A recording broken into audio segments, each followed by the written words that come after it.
skittish. It's like cars are going to buy, so you see show. Turn the light. Whatever. These people. Then it goes the other way. Turn around and go back out. Then he goes right in my yard. And lights and door. That was the easiest walk. Oh, there were already four? He was skittish last night. A lot. I told him it wasn't that today.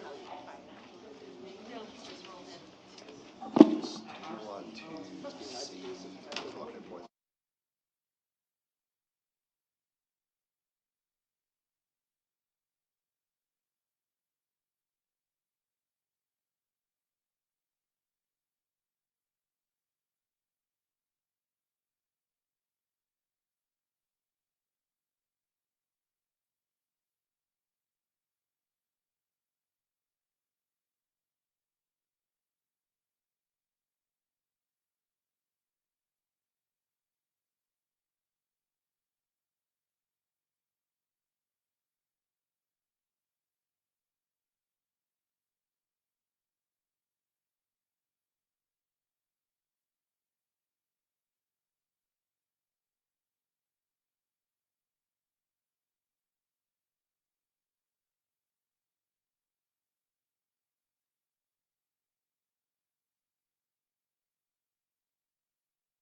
Good evening, everyone. I'm calling the Board of Education meeting to order at 4 p.m. Trustee Hunt, do we have the establishment of a quorum? We have 4 or 5, Dr. Farouk. And do we have any public participation on closed session matters? I don't see you, sir. Okay, we adjourn to closed session at 4 p.m.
Can't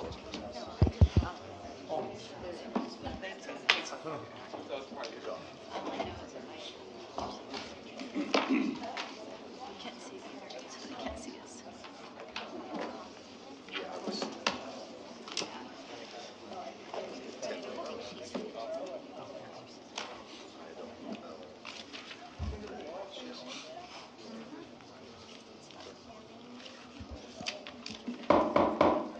Good evening, everyone. It's my pleasure to call the Board of Education meeting to order at 5:30 p.m. And I'd first like to report on our closed session action. The board met in closed session relative to item C1, real property negotiations. As part of that discussion, the board, by unanimous vote of all of its members, approved purchase and sale agreements for the following properties: APN 211-233-004, Mary Jordan in the amount of $110,000, APN 211-233-003, Karen Williams in the amount of $100,000, and APNs 211-233-013 and -017, the terms of which will be made available on request if and when a purchase agreement is finalized based on the terms and conditions provided to our negotiator. And before we begin the agenda, I just want to acknowledge that our voting system is not able to function here at this site right now, so we will be voting by show of hands. And I also want to acknowledge our student board member sitting in for Ms. Haley Stevens, Deborah Alagbada. So welcome, Deborah.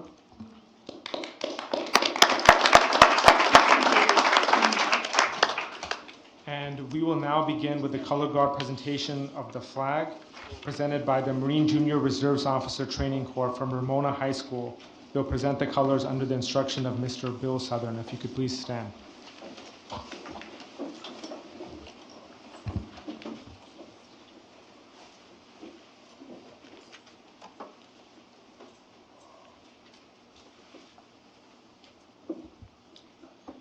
And the pledge will be led by Ayana Eddington, a 6th grade student from Highland Elementary School. Oh, okay, 3rd grade. It says 6th on there. Sorry about that. Just promote it. Welcome, Ayana. Hi, my name is Ayana Eddington. I'm from Highland Elementary School. Put your right hand over your heart. Ready, begin. I pledge allegiance to the flag of the United States of America and to the republic for which it stands, one nation, under God, indivisible, with liberty and justice for all. You may be seated. Oh, no, colors are still here.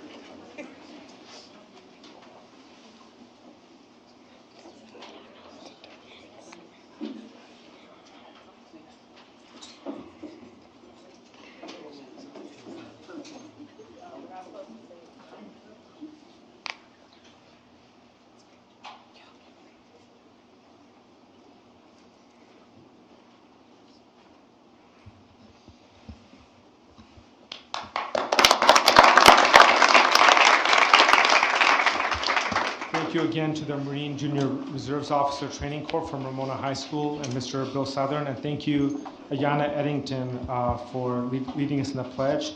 Our student board member, Deborah, if you could please introduce her. And we also have our principal at Highland, Ms. Donna Dorsey, here as well.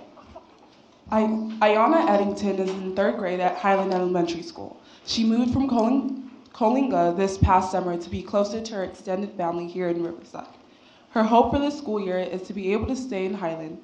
Ayana has a little brother in kindergarten. She loves baby blue, any type of art, and making books to encourage others. Someday she hopes to star in a movie and play the role of raising Dion's sister. Highland Elementary School is proud to have Ayana represent their school because she's a scholar with a kind heart who radiates a joyful smile.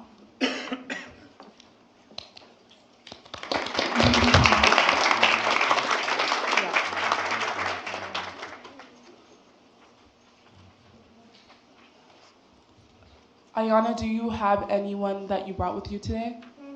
Could you please introduce them? Amarion, Andrea, Sean, Alicia, and Lisa.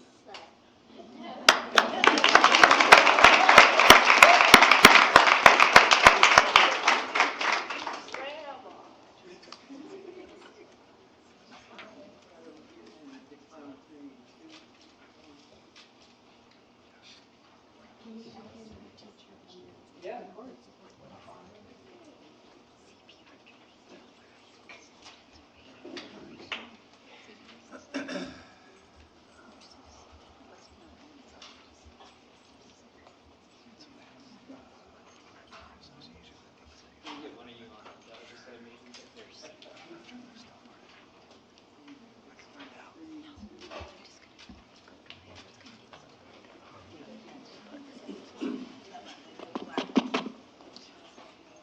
Thank you again, Ayana, and thank you, Deborah, for that presentation of the certificate. Our next agenda item is our reports by our high school representatives. And we will begin with Zachary Ross from Arlington High School.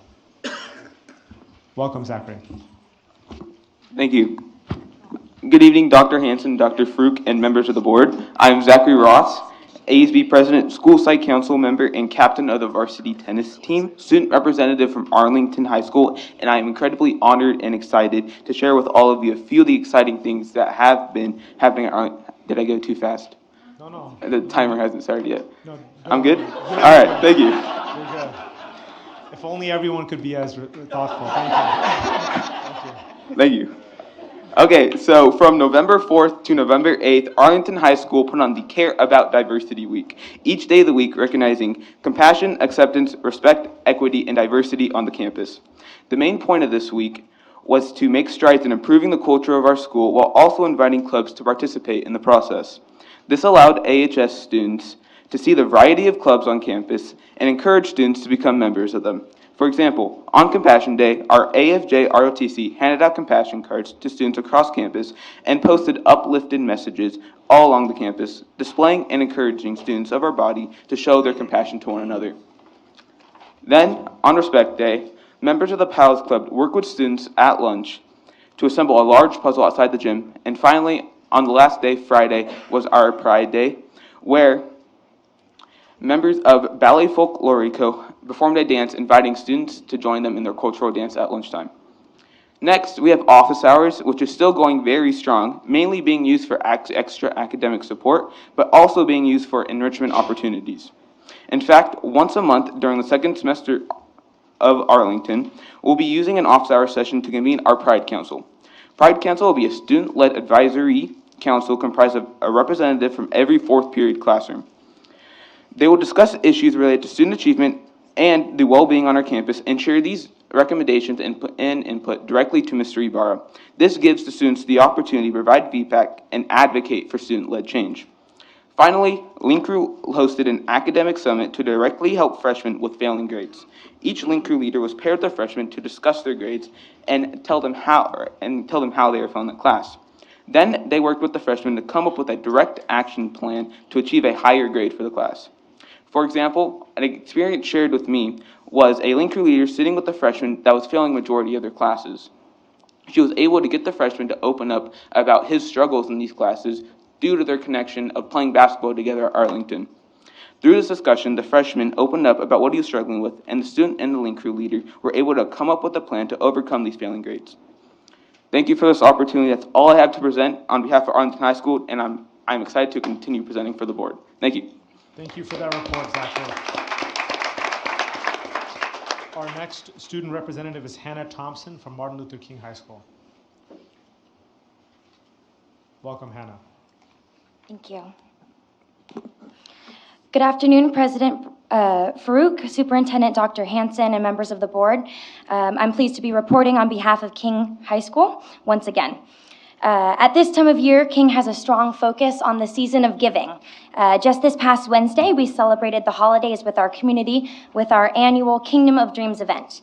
This event is open to students and families in our community to come to King, have pictures taken with Santa, participate in various crafts for kids, and provide an opportunity for parents in need to pick out presents from our toy drive. The students at King have rallied together to donate the most toys we have ever received, totaling to 3,500 toys this season. Not only did we collect toys, but various clubs on campus have adopted local families in need to support them during this holiday season. Our Black Student Union organized a food drive that fed the community, and the Interact Club held a student-led blood drive on campus that potentially saved 258 lives. In this spirit of the holiday season, King High School is determined to touch as many lives as we can within the community of Riverside. In preparing to finish the first semester strong, our Link Crew leaders identified and met with 128 freshmen to provide some necessary additional academic support shortly after the first quarter. Heading into finals week, Link Crew handed out a What Every Freshman Should Know pamphlet. I passed those out to you guys as the little blue pamphlets. This pamphlet was designed to help our freshmen prepare for their first experience with final exams. In addition, we had a great turnout for our freshman final study sessions. We've had 5 study sessions that provided our students additional tutoring in the core areas of math and biology as well. We are looking forward to continuing strong academic success from all of our students after the first semester. Congratulations to our water polo and girls tennis team for winning the Big 8 league titles this year, as well as a special congratulations that goes to the girls tennis team for winning their 20th league title in 21 years under the direction of Coach Becky Gagnon. And finally, once we return back to school following the holiday break, we have some exciting things taking place. On January 20th, the nation will be celebrating the birthday of our school's namesake, Dr. Martin Luther King. In honor of Dr. King, we will be encouraging a strong presence of King students to join the rest of the community in the MLK Walk starting at the Boardwell Park.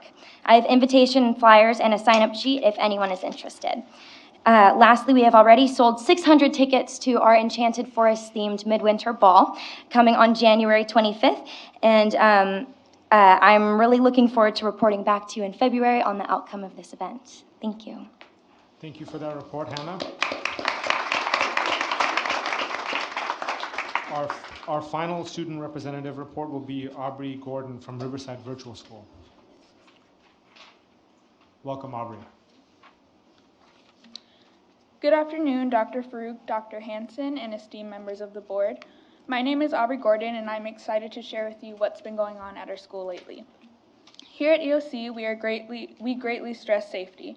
Because of this, teachers recently participated in CPR training. We see the results of events like this through the Gallup poll that students take at the beginning and end of each year. Students answer questions based on their engagement, hope for the future, career and financial literacy, and entrepreneurial aspirations.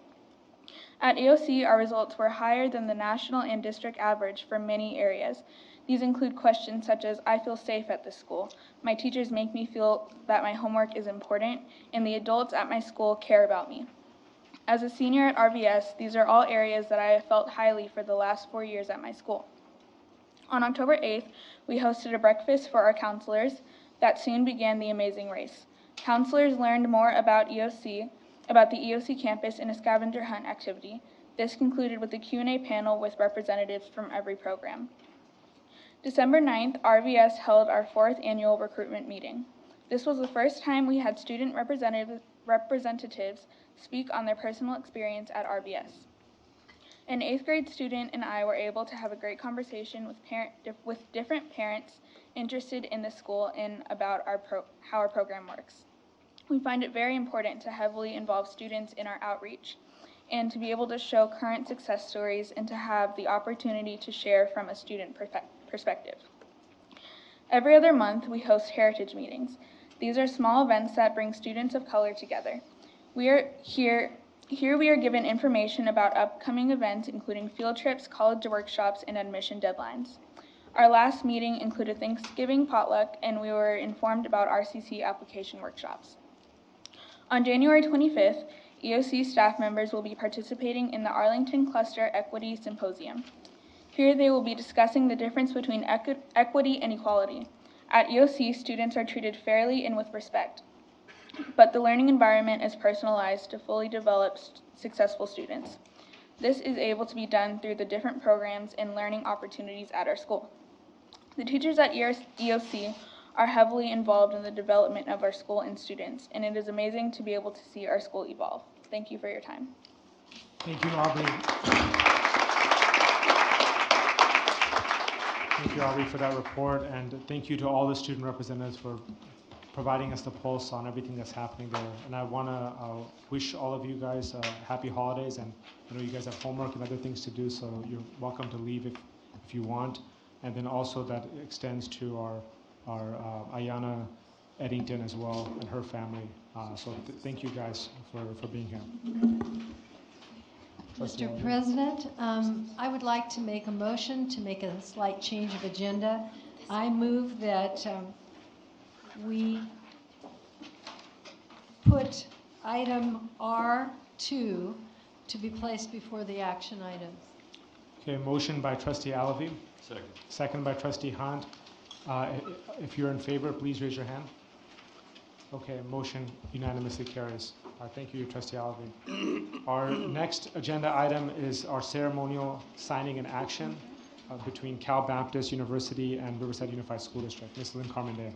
Good evening, Board President Dr. Farouk, Dr. Hanson, and esteemed board members. Tonight I have the privilege of making a recommendation to the board to authorize Dr. David Hanson, the district superintendent, a partnership memorandum between Riverside Unified School District and Cal Baptist University.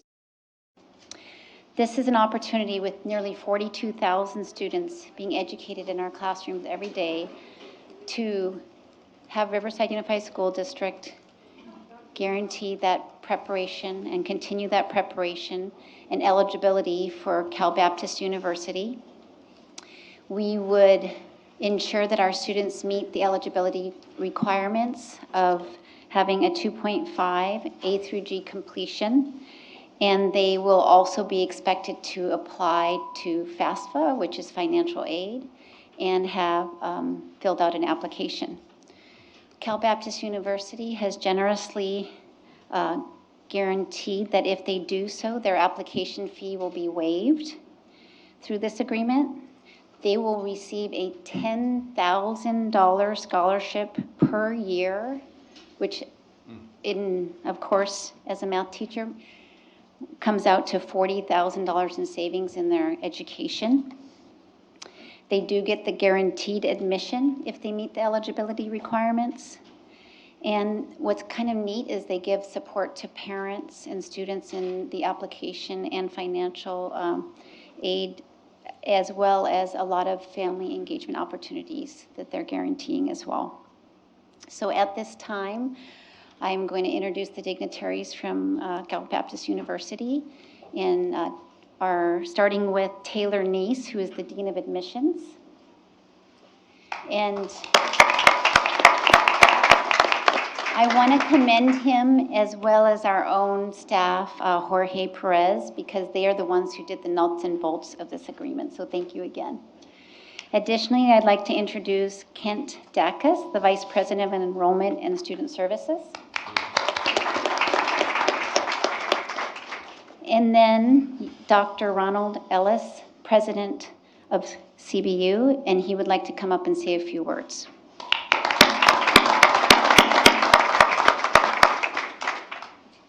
President, Superintendent, members of the board, thank you so much for this opportunity to partner with California Baptist University. It's been my privilege to be in Riverside for over 25 years and a lot of ties with RUSD during that time. One of my sons was in the he was a freshman when King High School opened, and he was able to go all the way through, all 4 years there. So they hit one of their claims to fame as the first group to graduate after all 4 years. But he received a tremendous education. And it was also my privilege later on to serve on the Measure B Oversight Committee and really learned quite a bit about the organization and its progress, and it was marvelous. And now I serve on the Superintendent's Advisory Council. So a lot of ties. California Baptist University and RUSD have long and distinguished histories here. And this is really a formalization of a partnership that has existed, I believe, since CBU arrived in the town in 1955. And it's great to be partnering with education entity that shares so much in common with us. I believe this is going to enhance our relationship and open a big pathway for our students coming out of RUSD. So thank you very much. We're excited to be here and sign this.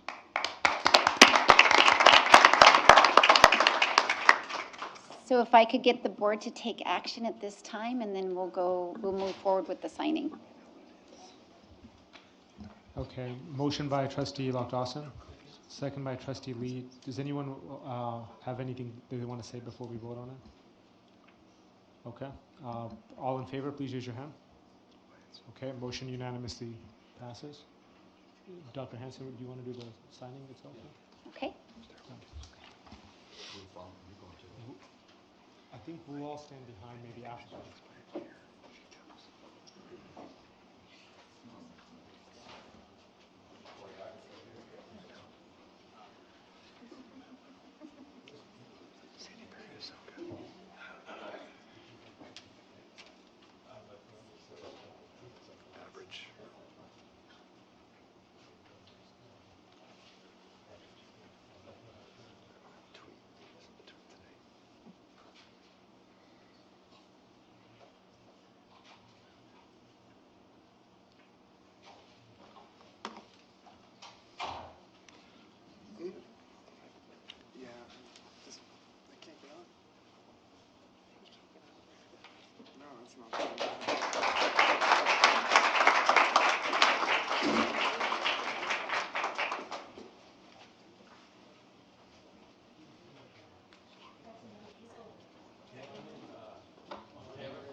Again, thank you for this great partnership and allowing our students to have the opportunity to have a purpose-driven life. Thank you, at CBU.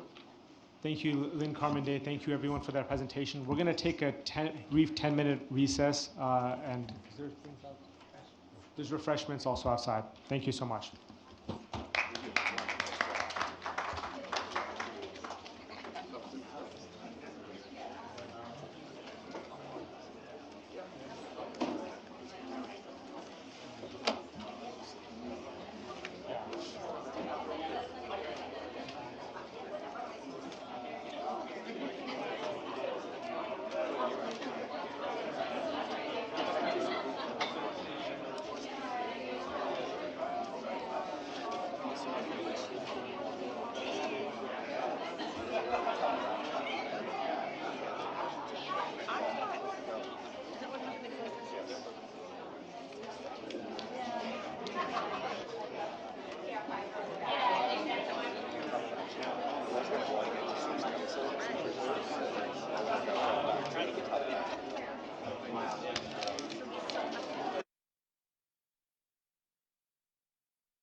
We are starting the meeting in 2 minutes.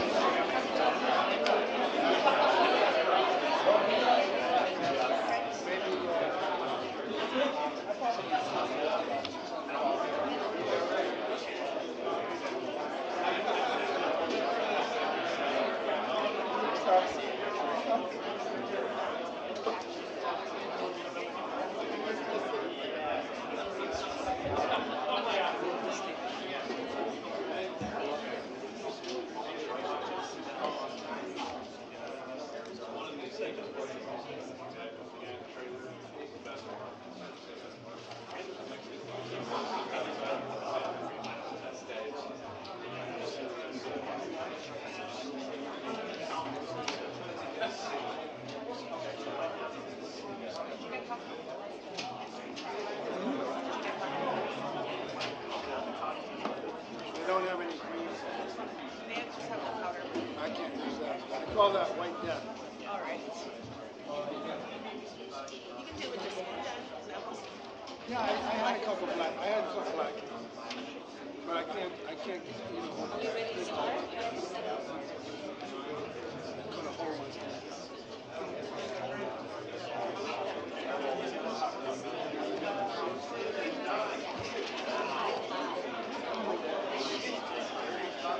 It's because we had our latest lunch ever. Hide it behind some. No, I had a little bite.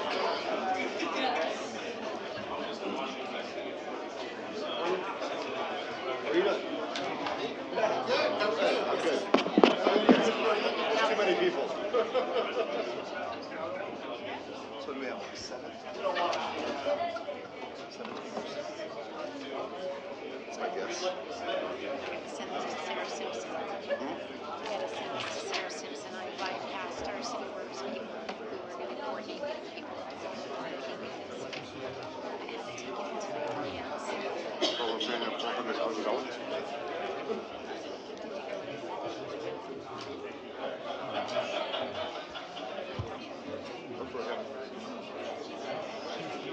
That's crazy.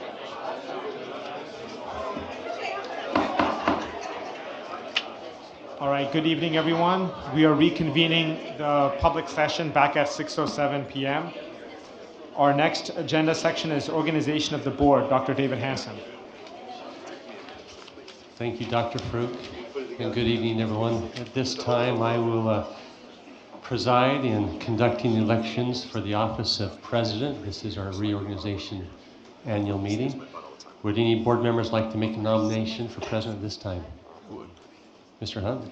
Yes, I'd like to put in nomination the name of Kathy Alvey, our current vice president and dean of our board.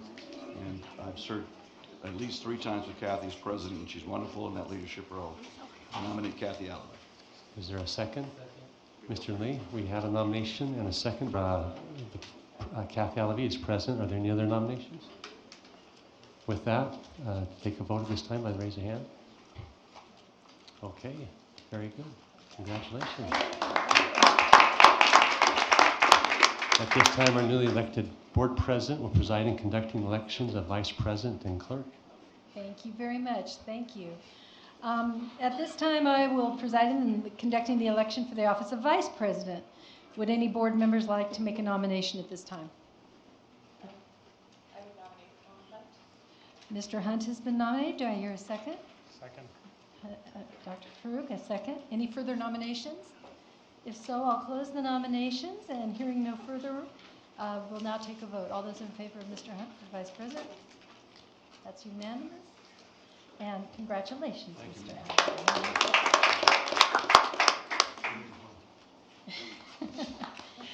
Hunt. And now I will take a further vote for the election for clerk. Would any board members like to make a nomination at this time? I'd like to put in nomination the name of Brent Lee. Brent Lee. Do I have a second? Brent Lee has been nominated and second. Any further nominations? If so, there, hearing no further nominations, let us take a vote on Mr. Lee for clerk. And that is unanimous. Congratulations.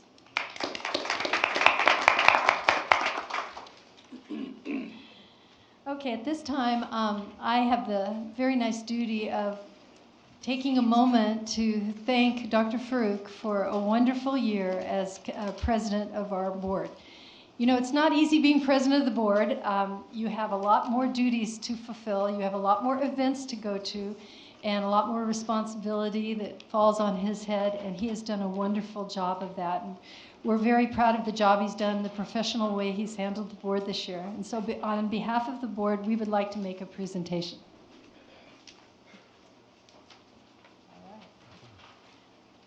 And you can go ahead and open that. Would any board members like to make any comments at this time?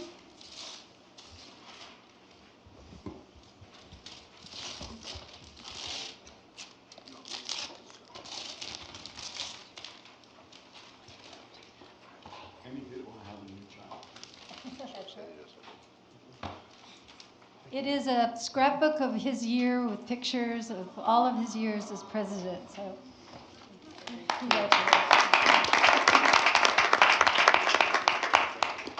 And at this time, I would also like to take a moment and thank somebody else who's been a great service to our president and to our board in general, and that's our secretary, Beth Martin.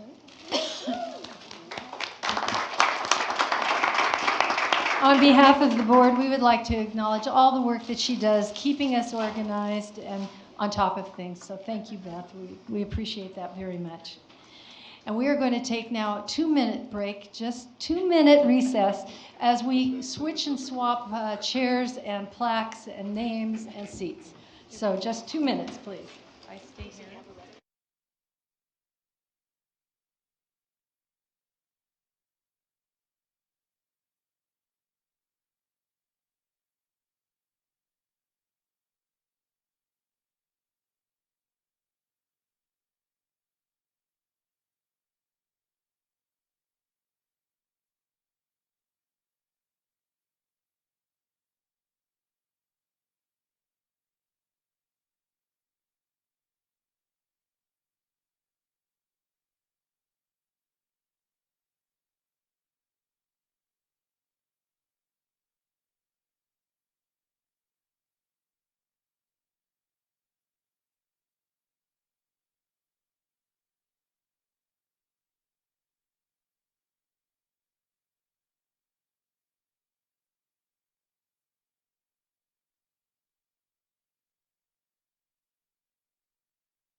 Okay, thank you for letting us do that little bit of housekeeping. I appreciate that.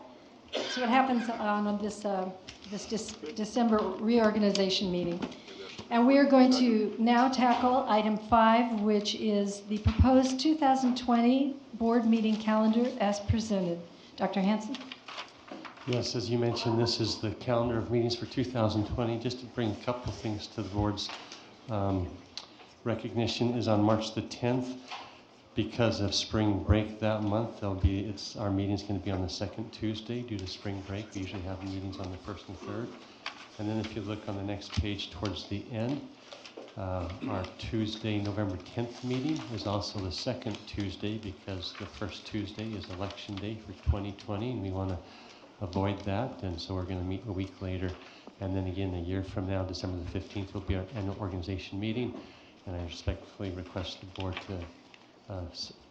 for this item's approval. Thank you. Does the board have any input in the calendar or want to suggest any changes? A motion to approve. Thank you. Do I hear a second? Dr. Farouk has made that motion, and Patricia Lockdawson has seconded. All those in favor, please raise your hand. And that is a unanimous vote. I might also add that the translator has asked that we speak directly into the mic so that they can hear clearly. Thank you. Now, item 6, we are going to select a representative to the annual Riverside County Committee on School District Organization. Dr. Hanson? Just that. Mr. Hunt currently serves there, but this is for this committee who considers redistricting of other districts throughout the county. Is there anything you want to speak to this on, Mr. Hunt? Yeah, I went to one board meeting last year, but that's all we had.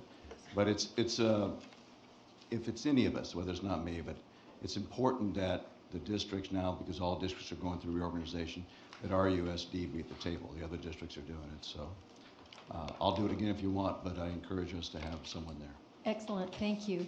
Do I hear a motion? I'll motion to nominate Tom Hunt. Thank you. Do I hear a second? A second by Mrs. Lockdawson. Any further input? Let's vote on item 6. All those in favor? That is unanimous. Thank you. Now we are going to do another bit of housekeeping, which is to appoint one board member to serve as the California School Board Association's delegate representing Riverside Unified School District. Dr. Hanson? G7 is the nomination for CSB delegate.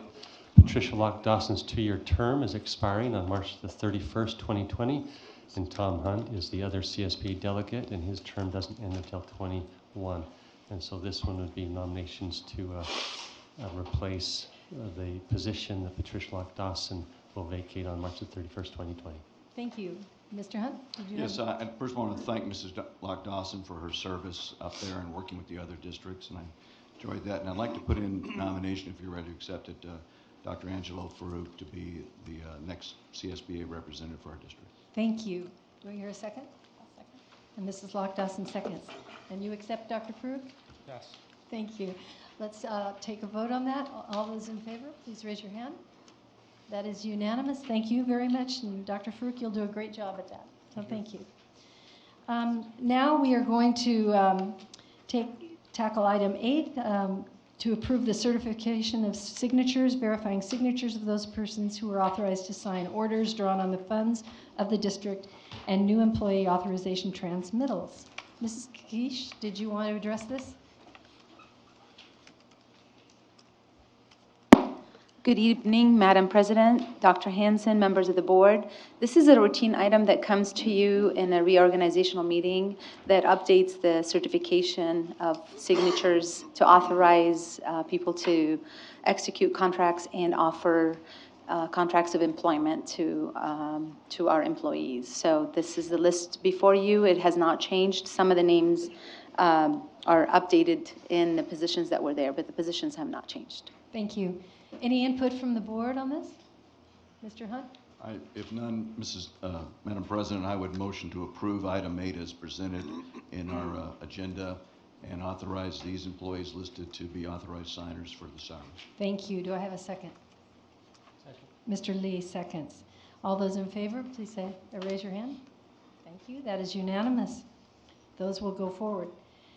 Now I am going to, thank you. I am going to recess the public session of the regular Board of Education meeting and convene the Board of Directors for the Riverside Unified School District Financing Authority annual meeting. Mrs. Kikish.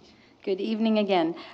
This item is also an annual item that comes at the reorganizational meeting because the officers that were just approved would be recommended to lead the board for the next 2 boards of this district. So the first one is the District Financing Authority, and in number 1, what we would like to recommend that the chairperson for this board would be Mrs. Alavi, and the vice chairperson would be Mr. Hunt, and the secretary would be Mr. Lee, and the executive director remains as Dr. Hansen, and the chief financial officer remains as myself.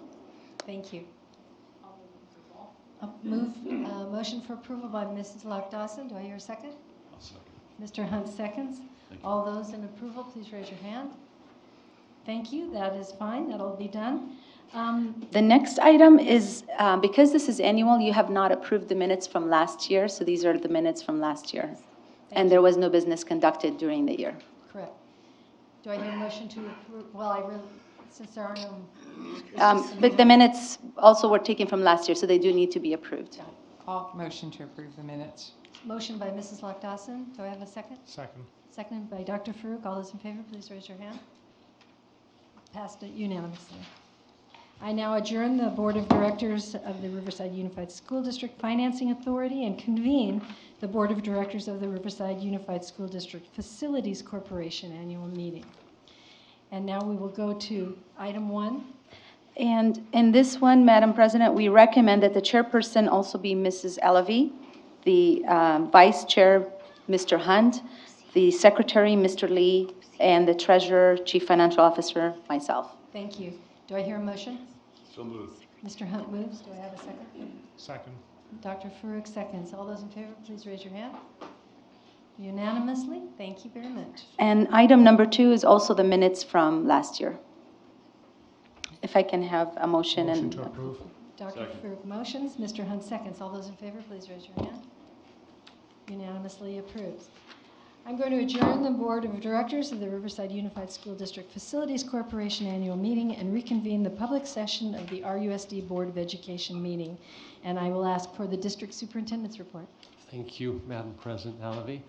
And I'd also like to express my gratitude for the work of Dr. Farouk this last year. It was actually a pleasure to serve with you as your time, and I look forward to serving with you, Madam President. Just a couple of things. I think it's appropriate that I begin by expressing our gratitude to Dr. Judy White and RCOE for opening up their boardroom this evening in the County Board of Education. Because this annual meeting changed from last week to this week, we were not able to get into Central Middle School because it's their big winter holiday concert with all of their kids and parents. And so grateful again to the County Board of Education, Judy White, for opening up this building, and their support staff that is here supporting us. Thank you. Our next meeting in January will be back at Central Middle School, as we have been while the adult ed is under renovation. The other thing I didn't have a chance to publicly express my gratitude, but for Dr. Ellis and for his team from CBU. Amazing partnership, and he's right, it's been a partnership for years since he's come. But to see him and to see his leadership and the growth of CBU, it absolutely is inspirational to watch what they're doing, and to have him as a voice on the superintendent's community advisory has just been invaluable. So grateful for that partnership, and congratulations again to the school board, and thanks to the work of our chief academic officer for helping develop these partnerships in the team.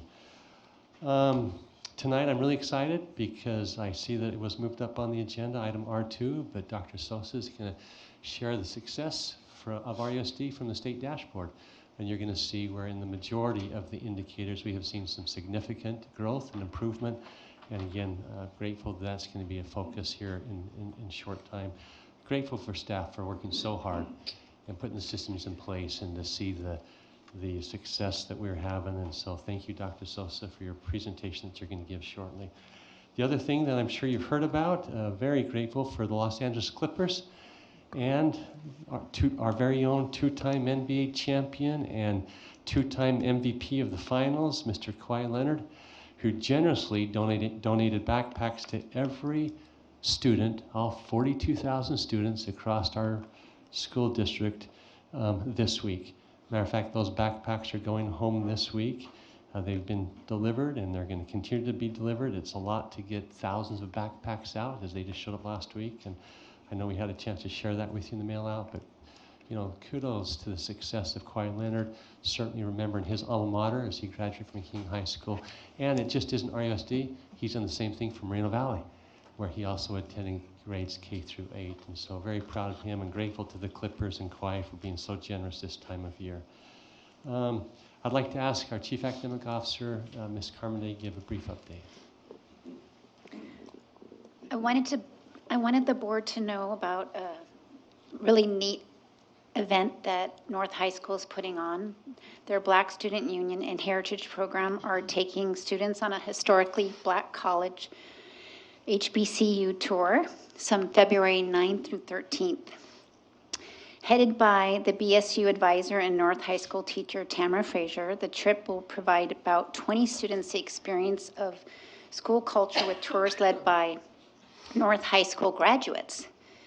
They will be visiting Spelman College, Morehouse College, Clark Atlanta University, and Tuskegee University. I think what's really neat about this too is they have inspired us as a district to look at taking students across the district on a Footsteps to Freedom type of trip and a HBCU visit, so that all students in our district might have the opportunity. So we're thankful to North and we're excited to hear about their trip.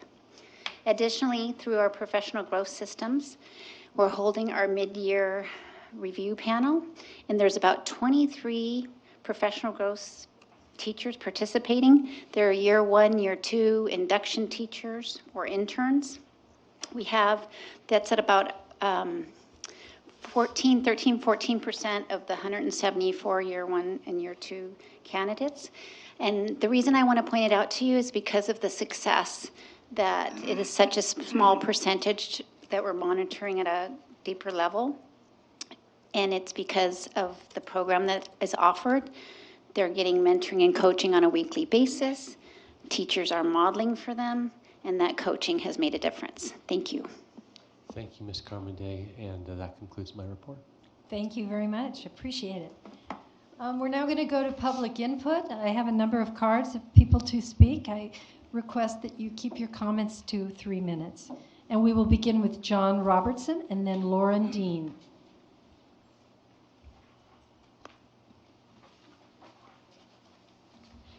Good evening, President Alavi, trustee members, Dr. Hansen.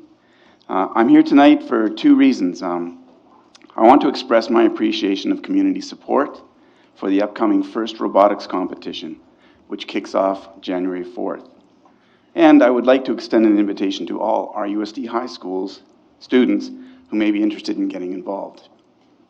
FIRST Robotics is a worldwide phenomenon supporting hands-on application of science, technology, engineering, and math for our students.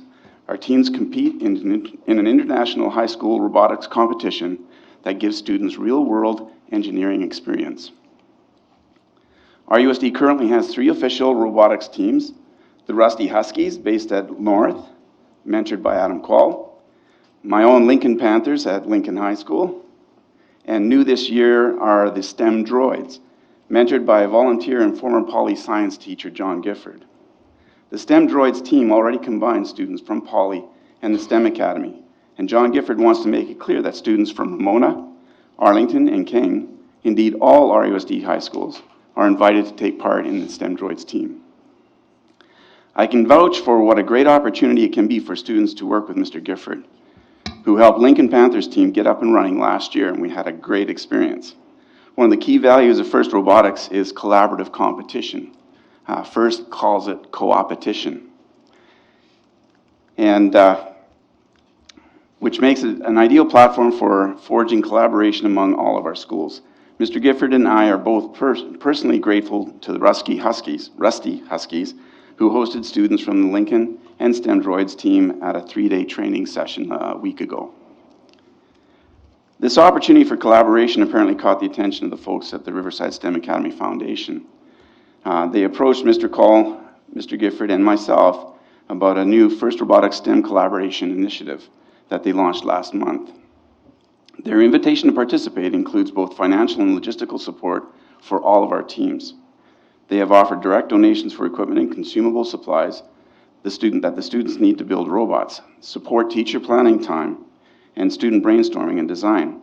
They are also offering logistical support, including recruitment of mentors and other outside expertise. I can't tell you how pleased I am that all our RUSD high school students can come together and help each other to make this competition a great success. In ending, I am grateful for the support of RUSD's continuing education program, career technical education program. Gordon Borns and the Borns Foundation, and now the RSA Foundation for supporting our students' STEM experience via robotics competition, first robotics competition. I also see this active STEM collaboration among high schools in the community as a shining example of the kinds of broader impacts that can reverberate around our district once we get our new high school on UCR's campus. Thank you. Thank you, Mr. Robertson.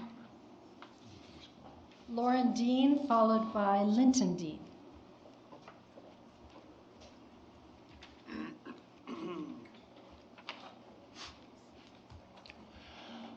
At the last board meeting, there was a huge presentation about the district's work toward equity. Let's be clear, the STEM high school boondoggle is not that.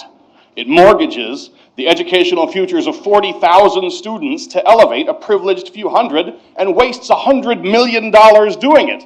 Those 800 students don't need it. They'll be children of wealth from families of privilege with actively engaged parents, exactly the kinds of families that become political donors. That's really what this is about, isn't it? And the STEM high school boondoggle allows privileged families to self-segregate their kids right out of the mainstream schools. That's the exact opposite of equity. Given that, I speak today to those to my immediate left and right. You, actual employees. You who run the daily operations of the RUSD.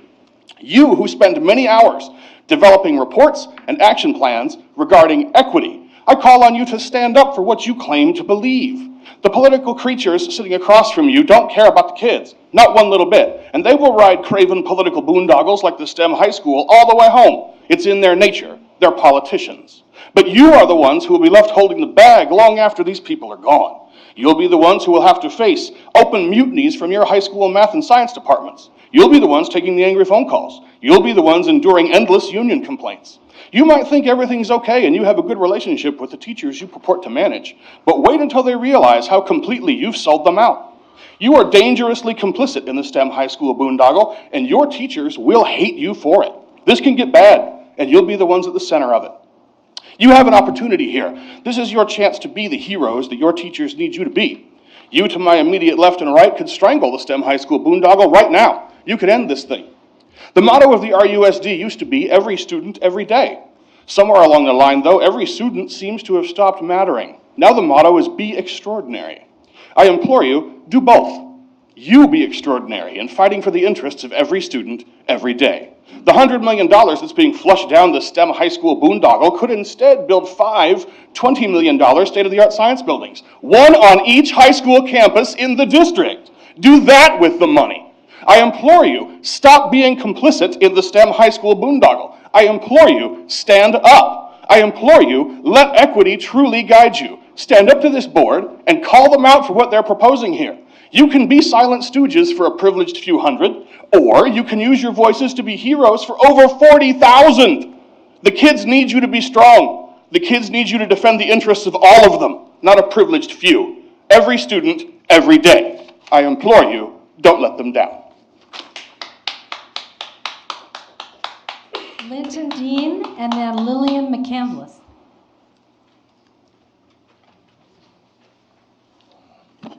This is way too short. I learned from the last board meeting that the district has a great credit and bond rating and that we will be able to get very favorable rates when selling our next portion of bonds. That's great. Congratulations. Once again, this is an amazing opportunity to truly bring the much-needed modernization to so many schools in the district. But let us remind ourselves of what modernization is and what it is not. Modernization of a school is not new carpet, paint, and a projector. Modernization of a school is not new landscaping. Modernizing a school involves tearing down and rebuilding some structures. Modernizing a school involves changing the layout of a facility to better serve the styles and needs of the 21st century student, as in build classrooms that can truly seat 36 students comfortably. Modernization is messy but necessary. If the design plans drawn up for the future STEM school reflect all your hopes and dreams of a school of the 21st century, then that is what must be done at all the high schools of Riverside Unified School District. If you can accomplish that while spending $66 million of Measure O money on a STEM high school, then great. Show us the transparent accounting that proves it. But if you cannot modernize the existing schools to the level of your pet's project STEM school, then you are violating the trust of every family that sends their students to those high schools. How dare you? How do you sleep at night knowing that you have dilapidated schools under your responsibility and yet move forward with building a new high school when one is not needed? Building a new high school building 5 minutes from another high school is sheer madness. Everything the board has touted that STEM will do for students is 100% achieved at its existing high schools if you poured $66 million into them. STEM is nothing special. Its students are no more special than non-STEM students. They are not smarter. They are not more gifted. STEM equals one thing: more homework. The only reason parents send their children to the current STEM academy is because they want their children to go to school with honors students. Only. It is the only reason. GATE classes, honors classes, AP classes, IB classes offer students the same high level of curriculum and rigor that any class at STEM could offer and could have the same university partnerships. When are you as the board going to truly fight for what is right and stop deceiving yourself with your own honeyed words and forced adorations of each other? When is the now ex-board president going to, quote, prioritize the advancement of equity and access to opportunities for diverse students? Words taken directly from his bio from the district website. Lillian McCandless, followed by Dale Kinnear.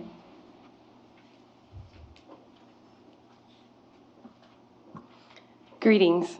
Unconscious bias is prejudiced or unsupported judgments in favor of or against one thing, person, or group, as compared to another, usually unfair. Many researchers suggest that unconscious bias is a means of survival that occurs automatically as the brain quickly makes quick judgments based on past experiences and background. As a result of unconscious bias, some people benefit while others are penalized. Vanderbilt University stated that combating unconscious bias requires awareness and training.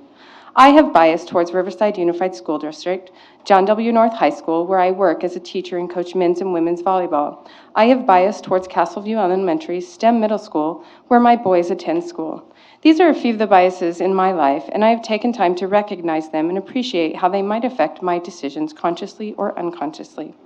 Examining structural dynamics in society that perpetuate unconscious bias is an exercise which allows a more diverse group to be gathered around the decision-making table. Within the last 10 years, the RUSD School Board made changes to diversify its members by moving from an at-large school board election to a board that has area trustees. Each board member must reside in the trustee area which they represent. Each area must represent at least 2 of the 5 comprehensive high schools found in RUSD. According to the RUSD website, the breakdown of the school attendance areas located within the trustee area for each high school are as follows. Area 1, Poly, King. Area 2, Poly, King, North. Area 3, Poly, North. Area 4, Poly, Arlington, Ramona. Area 5, Poly, Ramona. Poly High School has 5 representatives and Arlington High School has 1. Looking at Measure O, it is not surprising that the only high school moved up the priority list for repairs and renovations is Poly High School, contrary to the recommendations of an independent source. With regards to the plans for the new STEM high school on our UCR campus, if we are a district striving to improve equity, how can a new high school be justified which will only serve 800 of the over 10,000 high school age students in the district? Why talk about building a STEM school that will impact a small group of students when we could be building a STEM district and impact all of them? If the money that is being reserved to build the STEM high school was equally distributed to all the comprehensive high schools in the district, students would not have to be bused to a central location. They could receive a quality STEM education at their home school, impacting thousands of students instead of hundreds. Let's create a district where teachers are empowered to do things differently, where teachers are given the means to provide equipment, supplies, and training to their students to prepare all students to compete in a 21st century workforce, recruiting a lot of new teachers who want to be part of a STEM district, rather than a few spots at a school that must exclude more students than it can possibly include. Let's empower all students to be scientists, not just those who meet a certain criteria. We need to do things differently, and we need to start now. Mr. Kinnear, and then Jason Hunter.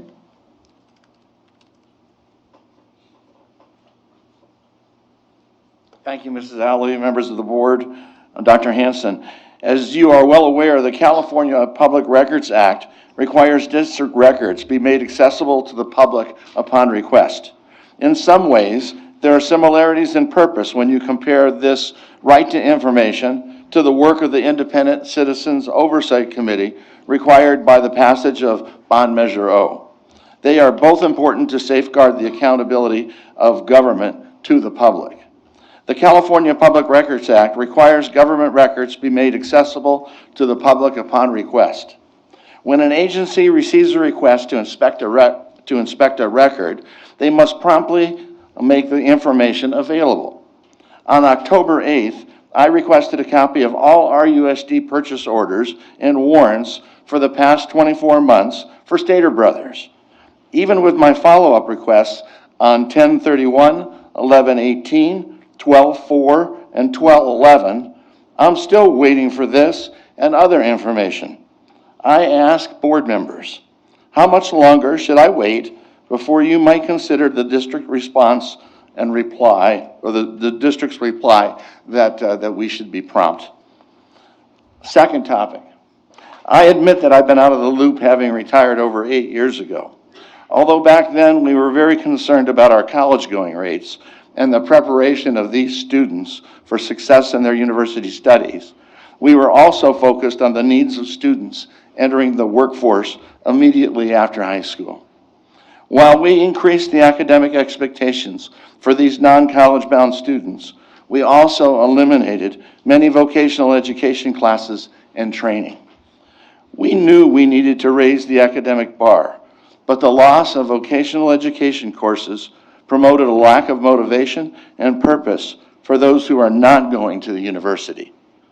I'm now shocked to see RUSD using limited career technical education funds on students who are well prepared for study at the university level. In fact, you just approved spending over $6 million of these limited vocational education dollars on STEM and the new high school. You'll justify the dollars spent saying we're preparing students for tomorrow's jobs. However, sooner than later. Thank you very much. Mr. Dawson and then Barbara Gable.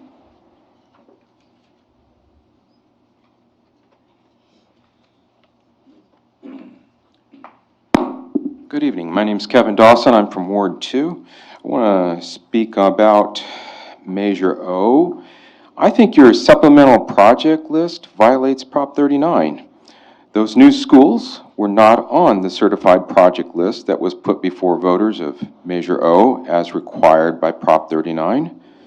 Those projects were added after the fact and are a violation of law and a fraud against the voters.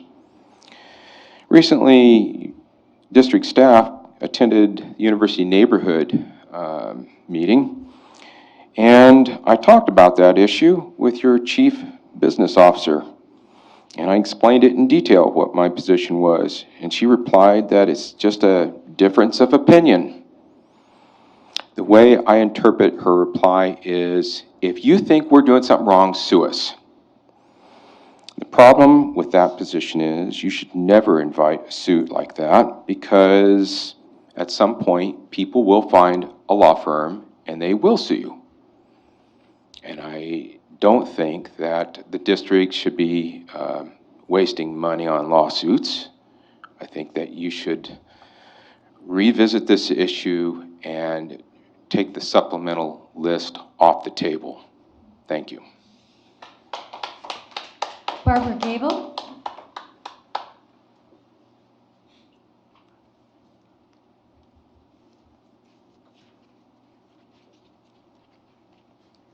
Hello, my name is Barbara Gable. I am a neighbor of UCR.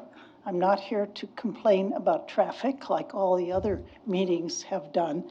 Instead, I would like to address the use of UCR land, now playing fields, shared by the city and the students from UCR. Playing fields are rare enough in our neighborhood. There is only one, a locked facility for UCR recreation programs.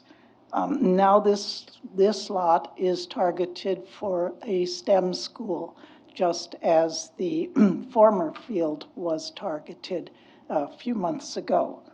If the UCR students knew about this, and they obviously didn't, they would be here in large numbers because they very, very strongly opposed the school on the Watkins Drive site for the reasons that they would lose their playing fields.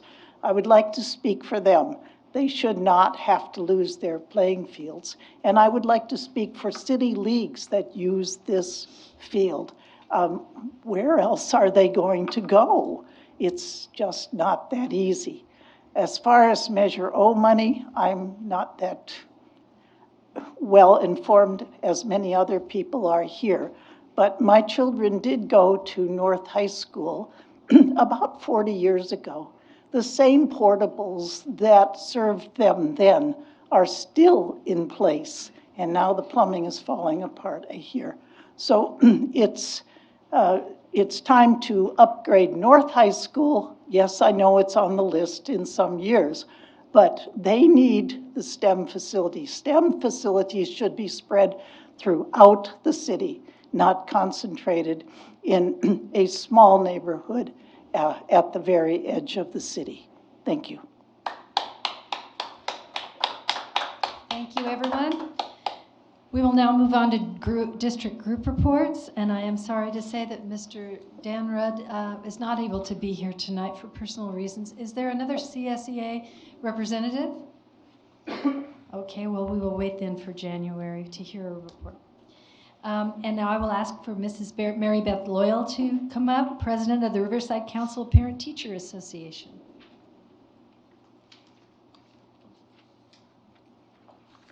Good evening, Dr. Hanson, President Alavi, and members of the board. The Riverside Council PTA is currently 5,415 members strong. We are hoping to increase membership in the new year. We're encouraging all units to have 100% teacher membership submitted by January 15th. In doing so, the unit will be entered into a drawing for one of 10 free California State PTA convention registrations.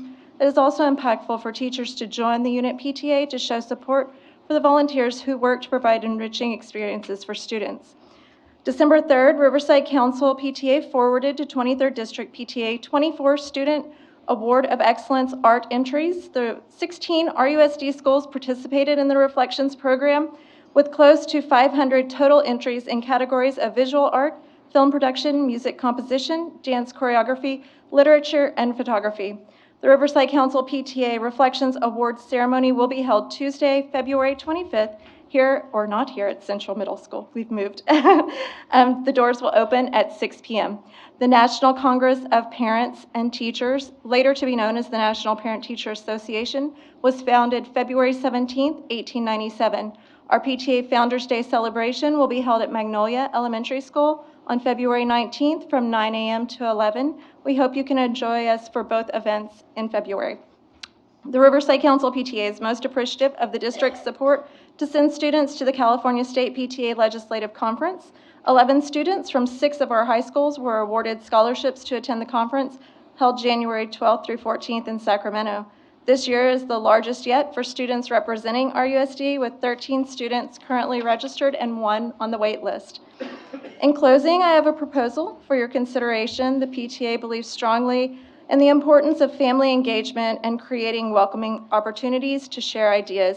We would like to invite you into these conversations. The Riverside Council PTA is interested in working with schools and their PTAs to host quarterly coffees or biannual breakfast with school board members. While you're each a representative for all students in RUSD, you're also serving designated trustee areas. And this is still a relatively new thing here in Riverside. So by hosting these events, the PTA would like to provide the opportunity for families to have open dialogue, expressing their needs and concerns to their school board representatives in the comfort of one of their cluster schools. Please take time to consider if you all would be interested in participating, and feel free to reach out to me directly if you have any questions. I wish you all the happiest of holidays this season, and thank you for your time. Thank you very much. We're interested in hearing more. And now we will hear from Ms. Mariela Fernandez, President of the District English Learner Advisory Committee. Yes.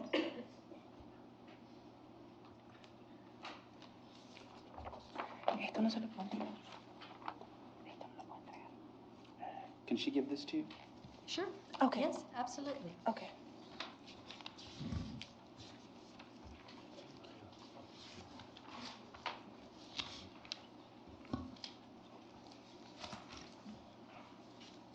Ok, buenas noches. Nuevamente agradezco la oportunidad que se le da a la comunidad DILAC para estar en la agenda y tener espacio para ser escuchada. Good afternoon to everyone. Thank you again for the opportunity given to the DLAC community to be on the agenda and having the space to be heard. Siendo esta la segunda vez y la última del año 2019, This being the second time and the last time for 2019, quisiera darles gracias a todos los que hoy han hecho posible que nuestra comunidad sea cada día más grande y fuerte en pro de nuestros estudiantes, quienes necesitan ser apoyados en su aprendizaje. I would like to thank everyone who has made it possible for our community to grow more and to get stronger each day in favor of our children who need to be supported in their learning.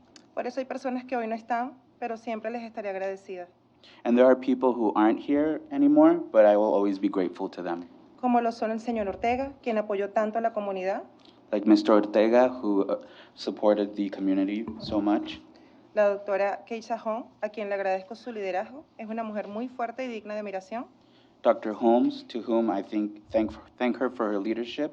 She's a very strong woman, worthy of admiration. y a la señora Raspudy, quien trabajó muy fuerte en pro de este comité. And Ms. Raspudich, who worked in favor of the committee. Esto es algo que tenía que hacer porque hoy estamos aquí gracias a un trabajo que cada quien hace para tener voz. This was something I had to do because we are here thanks to a duty that each of us have in order to have a voice. Ahora bien, en nuestra última presentación hicimos varias peticiones que hoy han sido cumplidas. Now, in our last presentation, we made various requests that have been met. La lista de escuelas que tienen, que les acabo de entregar, The list of schools that I just gave to you les indica la cantidad de aprendices de inglés que tenemos en cada escuela. shows you the number of English learners that we have in our schools. Estamos muy agradecidas con todos los directores y administradores por su oportuna entrega. We are very thankful to all of the principals, administrators, coordinators for the optimal time that you gave this to us. Ya tenemos una representación del Departamento de Educación Especial en nuestro comité. We now have a representative that attends the DLAC meetings from Special Ed Department. Y nuestra comunidad ya recibió la carta notificándole a los padres y representantes que sus hijos son aprendices de inglés. Fueron alrededor de 4,000 cartas que salieron.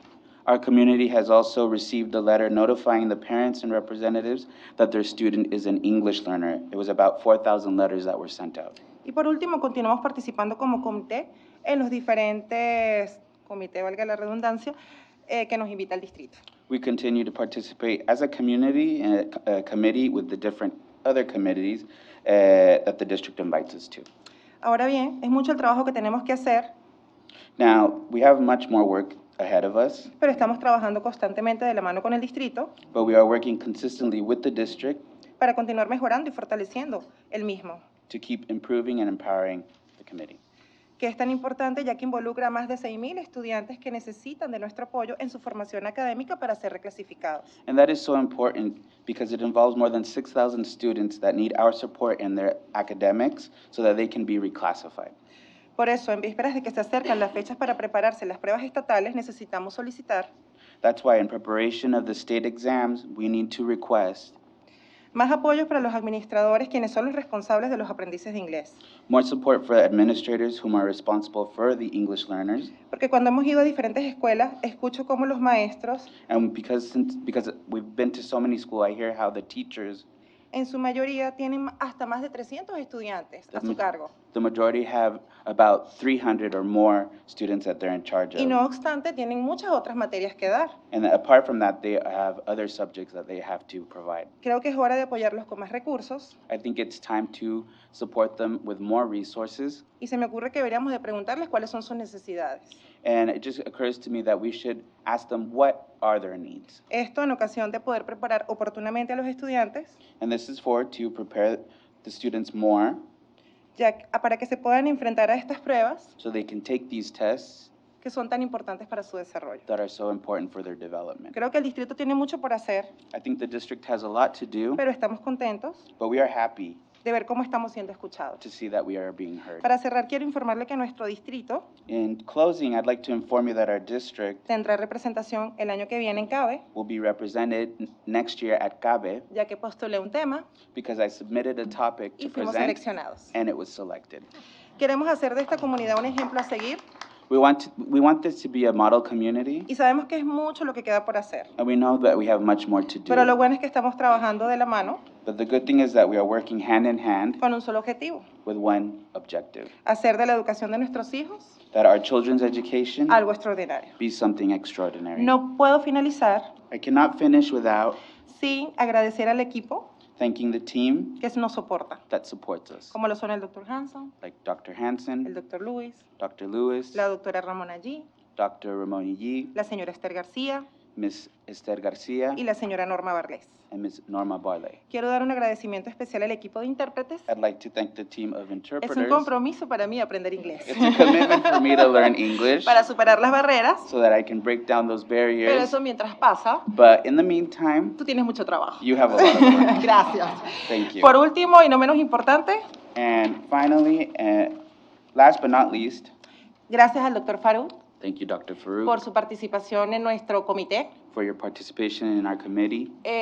Fue muy importante porque la comunidad sintió mucha empatía, It was very important because the community felt that empathy, porque viene de una familia de inmigrantes. because you come from a family Y of la mayoría de immigrants, todos los que estamos ahí and the majority of all of us in that committee, somos inmigrantes. we are immigrants.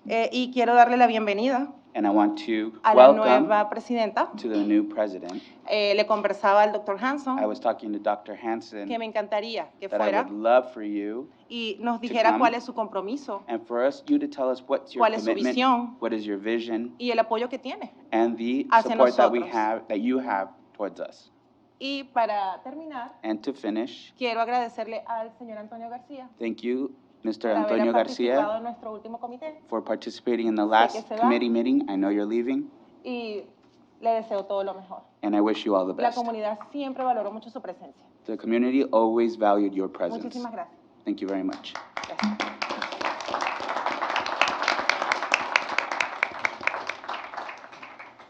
Thank you very much. Now we're moving on to our subcommittee reports. Our first subcommittee will be the Marketing Communications Subcommittee. Do you have a report, Mrs. Lockdawson? Just a brief one, very quickly. It's been a little bit since we met. Mr. Lee and I are on the Board Marketing and Communications Subcommittee, and we heard a report from our consulting firm that was looking at they did a survey of our students and our parents and our families, and they built on the survey that we had done last year as well with our previous consultants, and they wanted to better understand sort of what the emotional pull and what the emotional what the fealty was for families in RUSD and how they would react to that. So it was interesting to hear them talk. So some of the key findings that came out when they were doing some of their surveys, which is no surprise: family, community, welcoming, pride, diversity, and excellence. And the next step that we're going to take is to take these findings and create a theme and a program name, I guess. I'm not sure what that means, and to look at sort of how we're going to roll some of this out and what we're going to do with it. Mr. Lee, do you have anything to add to that? No. So that's it. Very brief. Thank you. Any questions? Thank you very much. Now, Dr. Farouk, we will move on to the Board Finance Subcommittee report. Thank you, Trustee Alvey. I just have two things to mention. Staff shared steps about what it would take to establish a new educational foundation in the community to support the school district for the next fiscal year. They also shared the first interim report, which is going to be presented at tonight's meeting anyway, so I'll defer to staff. To red at the lowest. When we start looking at the indicators, 6 out of the 7 indicators will have a performance matrix like this that we will review. So we'll start off by looking at our academic indicators in both English language arts and mathematics. The academic indicators here that we're speaking of are given to students within grades 3 through 8 and 11. They're based on a measure that we refer to as distance from standard. Students who take the assessments in the California Assessment System of Students' Performance in Progress, or what we sometimes call CASP, receive scale scores each year for their performance in both of those indicators. So if we take a moment and look at the graphic that is on the left, that could be an individual student score. You'll see that level 3, that is the goal for every student to be at least level 3, if not level 4, which is above it. So this student would have scored just slightly below level 3 there, as indicated by the yellow dot. That distance between that yellow dot and 2531, which would be the beginning of standard, that small distance is what we refer to as distance from standard, and it helps us educators and the public be able to note the growth that each individual student makes every single year as they progress in their understanding of the standards. That simple calculation, if we take it over the thousands of students in the district, that's how we arrive at the average distance from standard for the indicator as a whole. So it's the simple calculation that could be replicated for a classroom of 25 or 34, a school of 700, or a district of 22,000 students who take this assessment every single year. That give us our distance from standard. Within the English language arts indicator, I am very pleased to report that the 2019 progress increased to the green performance level for the 2019 dashboard year. You'll notice there that our status for the district is minus 2.3 distance from standard points. We are very close to having an average distance, an average performance of standard met here in the district. For a large urban district like ourselves, that is phenomenal progress. Students made almost 5 points of distance from standard growth. And you'll notice that we moved both in the performance change and in the performance status. That is the hard work that's done daily by students and teachers in moving our students farther and farther on that progress. 13 out of our 14 student groups increased, with foster youth increasing 18.3 distance from standard points last year, which is phenomenal, and the work and support going on to support our young people here. Within mathematics, we see that this year we had a modest increase and improvement of 1 distance from standard point. The district still maintained the status of low and the status of maintained. The performance color of maintained, which is an orange color for this indicator. 2/3 of our student groups increased their performance in mathematics this last year, with 3 groups in particular that I'd like to highlight. Students with disabilities increased their mathematics performance 8.2 distance from standard points, and African American students increased by 5.1 distance from standard points, with Pacific Islanders also increasing by 5.9 distance from standard points.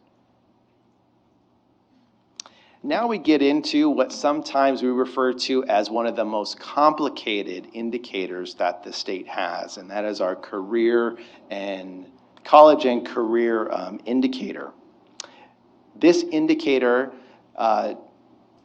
does its best to really try to encapsulate all of the many avenues that students have within their high school experience to become prepared, or what we in Riverside refer to as career, college, and world ready.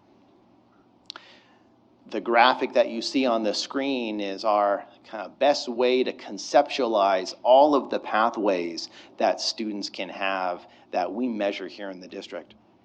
So for example, students can be deemed prepared by finishing one of the 12 pathways that we have in the district, plus scoring on a certain level on the SBAC, or taking and completing one college credit course, such as a dual enrollment or an articulated course. Those indicators in the middle, students can perform at those levels and earn a prepared status simply by scoring at a certain level. Students can also be prepared by finishing all of their A through G requirements and then having one of those additional 4 requirements that are listed there.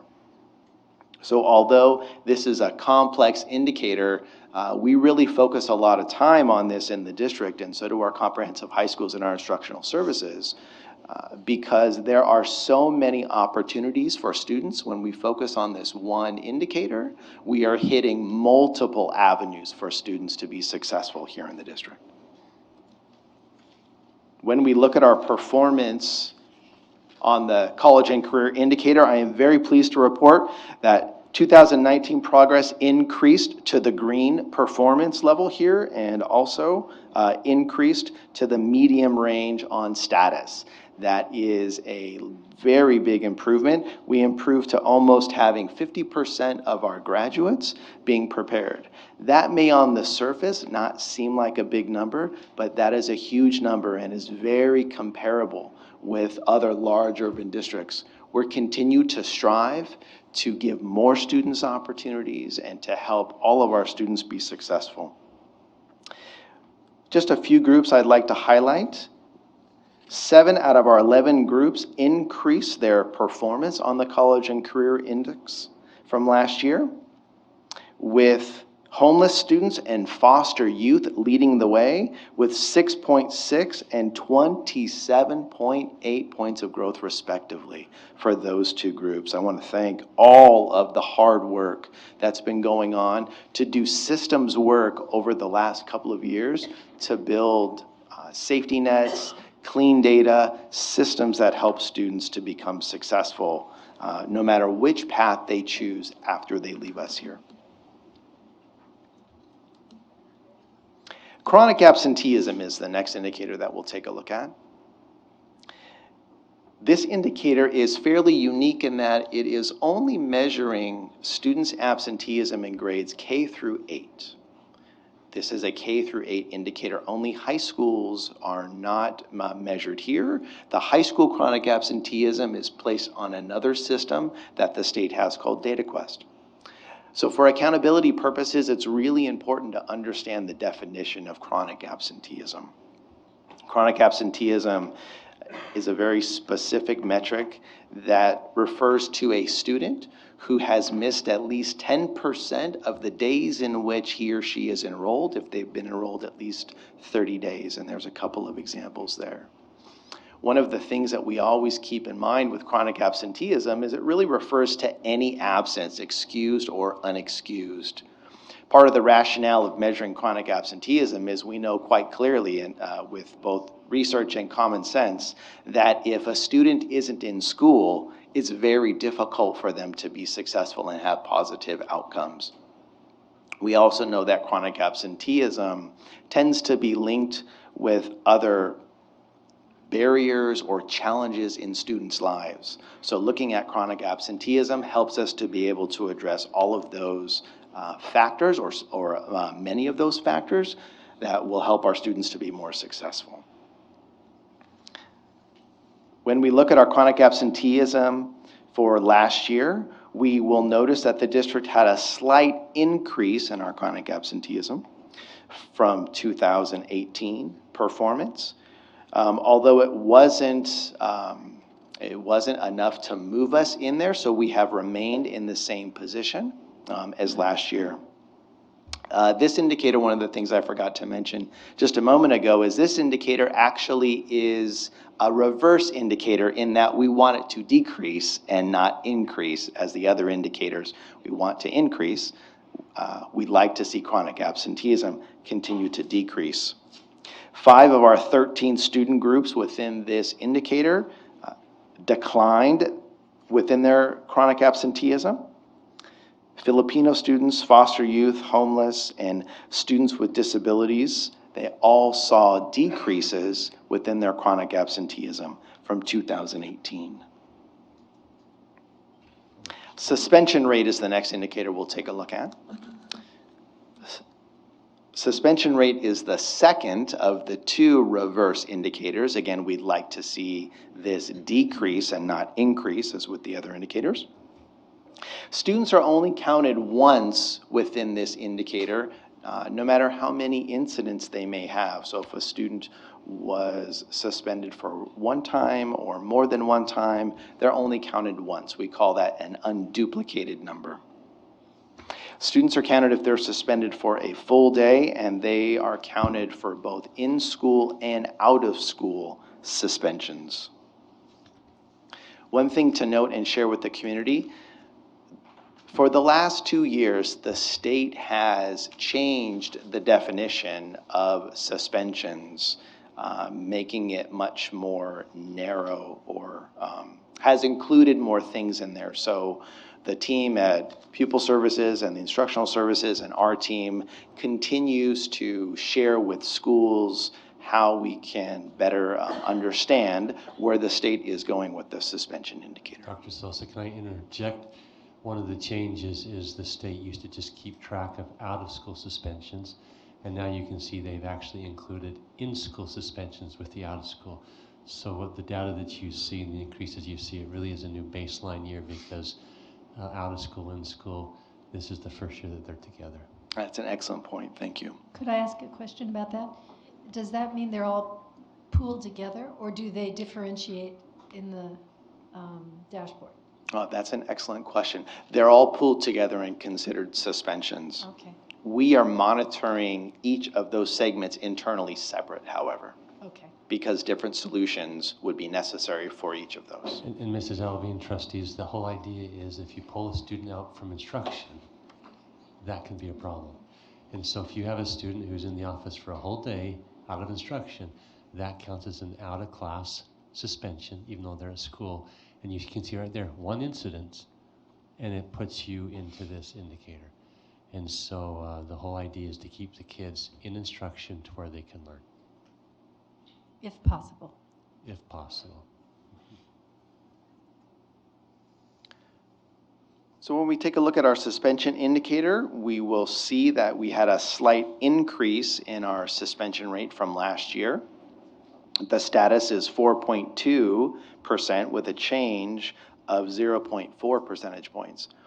This is also an indicator, and I failed to mention this prior, but I'd like to mention it now, that is influenced by outside forces many times. There are things that happen within our communities. There are things that happen within different times of the year that from time to time are outside of the scope of what we would call other means of correction, or helping students work through some of their issues that they might have, or reasons that they might need some support. So we have to recognize that there can be variance in this indicator because of things that we can't control. We do like to highlight that students with disabilities and African American students decreased in suspension rate significantly from last year to this year. And those were two groups that the teams focused on specifically, going through what we call a cycle of inquiry, looking for solutions that were targeted to help support those students. So that knowledge that we gained last year, the teams can apply it to help other students to be more successful in the classroom as well. This next indicator is a very unique and is a brand new indicator. We refer to as an ELPI. We call it the English Learner Progress Indicator, and this is a new indicator for this year. So I'm going to take just a moment to kind of explain this. This indicator is something we would refer to as a true growth indicator, in that we're measuring students who grow on their English language proficiency assessment for California, what we refer to as LPAC, from year to year. What was very unique about this indicator is that the state actually took a look at the decades of language acquisition research that states on average a student requires 5 to 7 years of continuous language acquisition support in order to be fluent in their second language. So the state took all that into account and actually made an indicator, as you'll see, that's noted there below, where the two middle levels are broken up.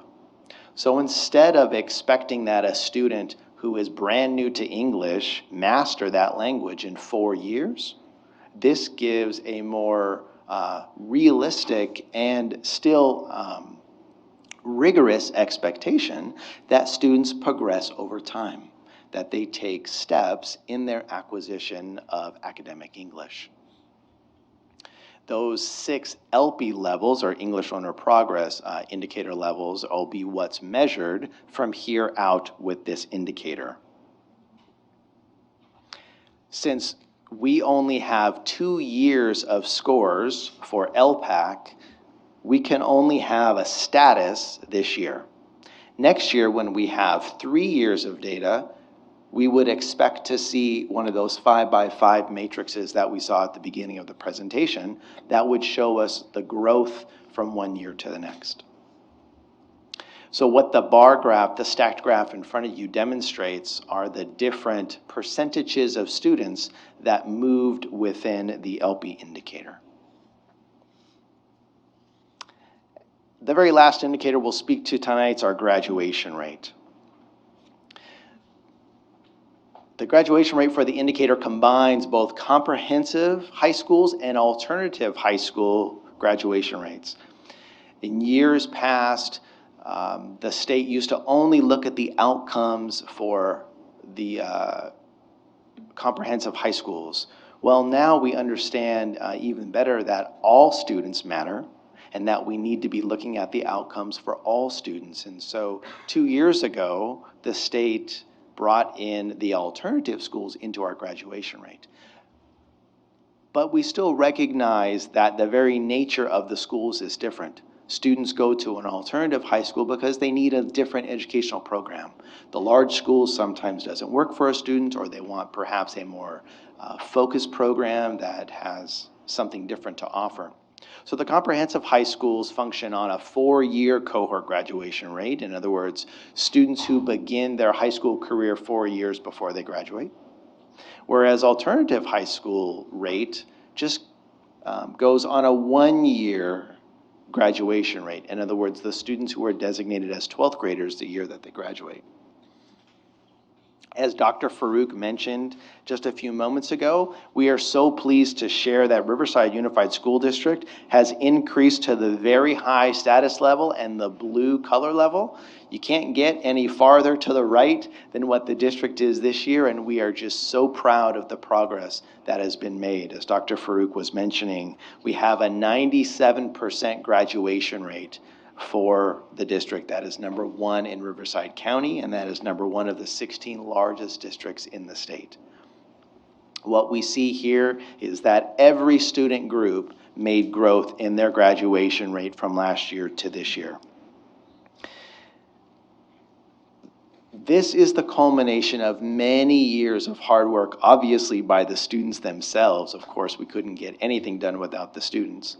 But years of systems work and years of hard work in cleaning the data and in making sure that we support students at all places within our system. And so we're so proud to be able to share this outcome with our community. That is our California dashboard for the year. Thank you so much for giving me the time today. Thank you very much, Dr. Sosa. Are there any questions? Mr. Lee?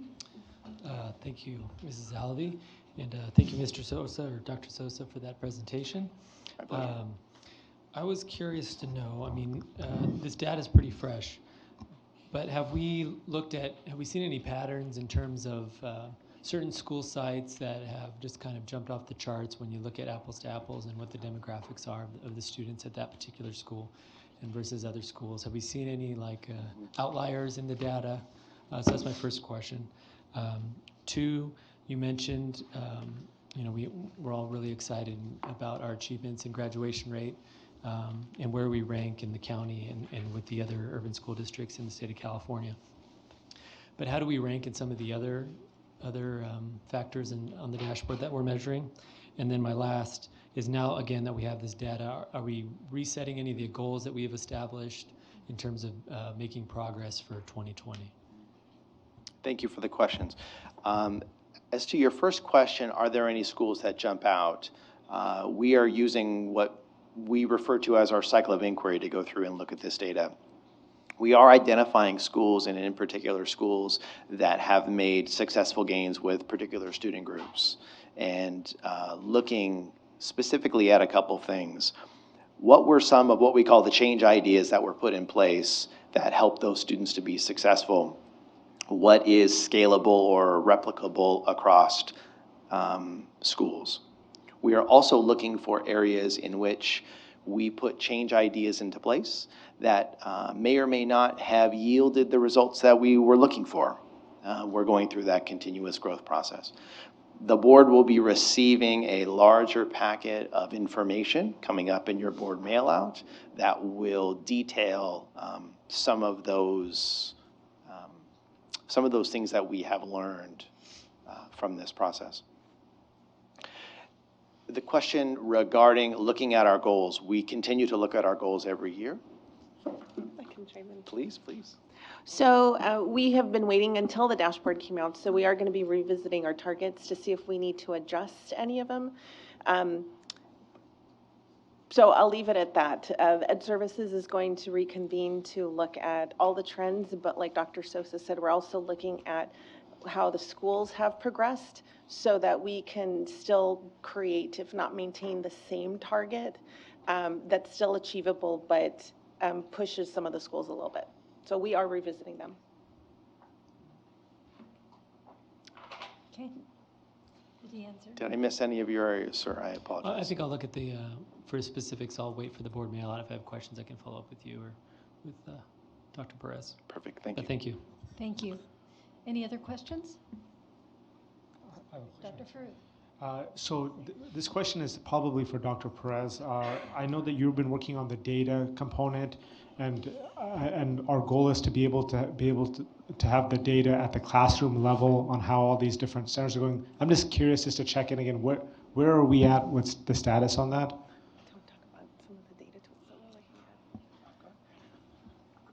So but do you want to be more specific? Just wonder, how are we drilling down more access for teachers and principals to access the data? Well, I remember you've been working on a longitudinal project over multiple years about us being able to drill down not just at the school site level, but at all the way to the classroom level on how students are performing. I just wanted to know where we're at in relative to this process now. So no, thank you. You're asking about our RUSD dashboard, and so that is up.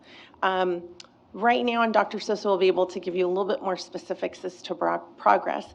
The long-term goal, which we're still not yet, where students can drill down to look at their own data, be able to track their goals, we're certainly not at that place yet. However, we are making progress with the teams, with our programmers, to provide, at this point this year, principals with data that is readily available. This year, we are looking at just some static data and actually I'm going to hand it off to Dr. Sosa, and he can tell you a little bit about the static dashboard, which provides a little bit more malleable data for staff. Thank you. So Dr. Perez was referring to, we created in the district the RUSD data dashboard, which the public can access by going to riversideunified.org. There on the slider, we can get to that. The 14 indicators that I showed at the beginning, we have built the dashboard to be able to track all of those. We are in the process right now of refreshing that dashboard to incorporate the brand new data that was just released about 10 days ago into that dashboard. That dashboard has two different sides. It has a side that the public can see, where they can drill down to their school level or to all district level and see every single student group that is at that school or the district and their performance in all of those indicators. But because of confidentiality, we then have a side that is only for staff, where staff can go and see additional information there that is relative to student performance that just wouldn't necessarily be appropriate to put out into the public.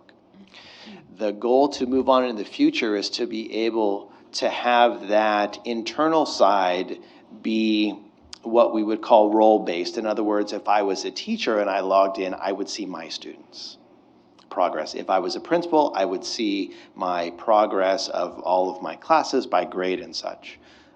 That is probably a couple of years out in building that system. But in the meantime, we're using current tools that we have with our data management system and supporting teachers to be able to drill down to their classes in both these summative measures or the daily and weekly assessments that they use that we call formative measures right now. Thank you. One last point. So I know that obviously a lot of these things are encouraging signs, and there's other areas where we need to improve. But regardless of whether it's positive or if there's areas of improvement, this doesn't tell the full story of how we're doing as a district. Obviously, these are test scores and certain data points. I just want to get a perspective from you guys relative to the plans that staff have outlined on how we're going to be approaching a variety of different achievement measures as a district. How much are you factoring in this specific dashboard metrics relative to other measures of how you're determining the progress that we're making as a district, and in terms of potentially revising our approach based on the data we're receiving? No, that's a great question. And I would say in the last few years, we have been most poised to tackle this. And I really do sincerely believe that's why we have made the growth that we've had.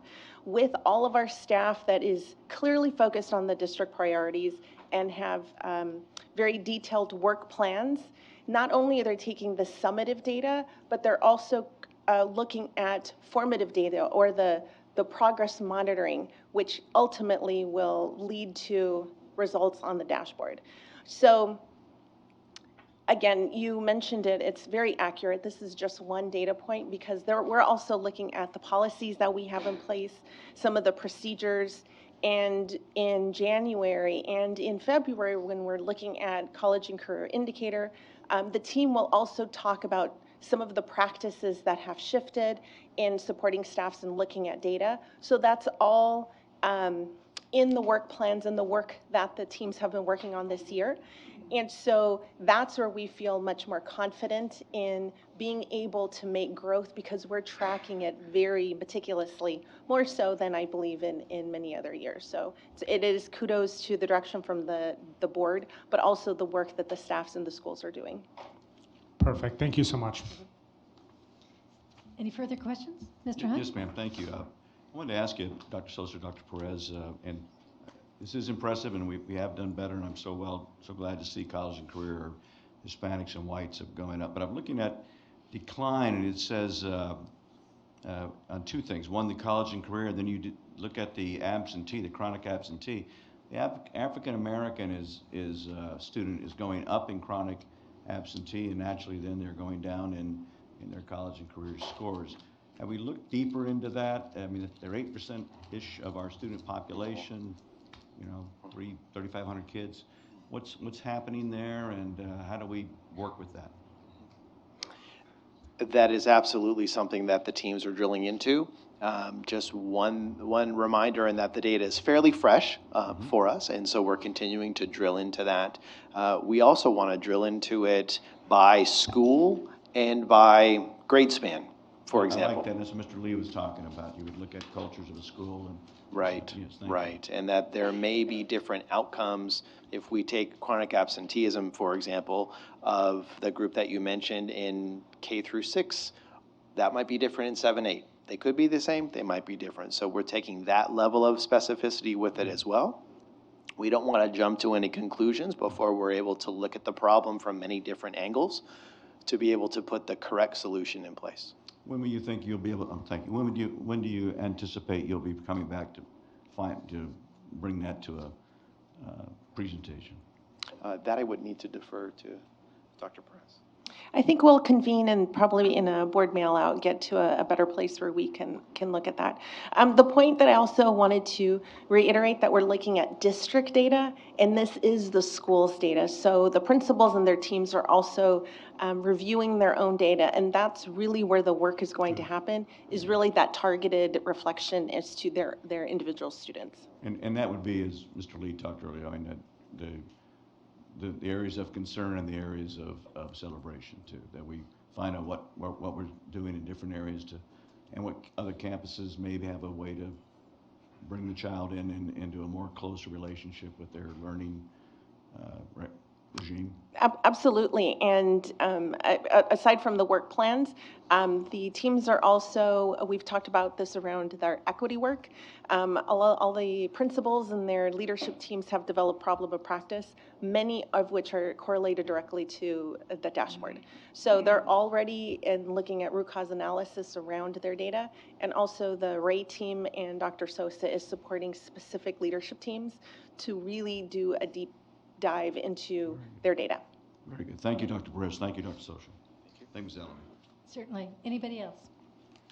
Thank you. Okay, we're moving ahead to our action calendar, and we've got item 1. We are recommended the Board of Education approve tentative agreements between Riverside Unified School District and its employees represented by the Riverside City Teachers Association. I do have one public comment. Oh, do you want to do a couple of Do you comments want first? me to? Okay. Mr. Kinnear?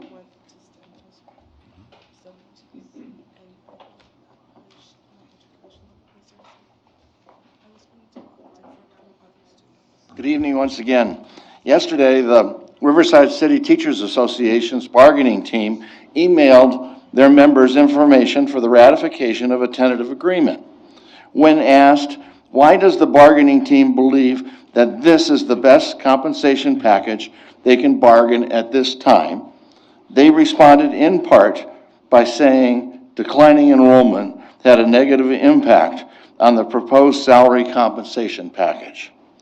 Specifically, they said, declining enrollment and the loss of nearly 2,000 students over the last 6 years accounted for over $20 million in less funding. Furthermore, they stated, the district estimated another loss of 493 students expected for next year. Simply, your proposed building of an 800 capacity, new $70 million STEM high school with local bond money less than 1 mile from north is a poor financial decision. Ms. Kakish? Good evening, Madam President, Dr. Hansen, members of the board. This is a joint effort by Business Services and our Personnel Department presenting partnership between our associations and our district.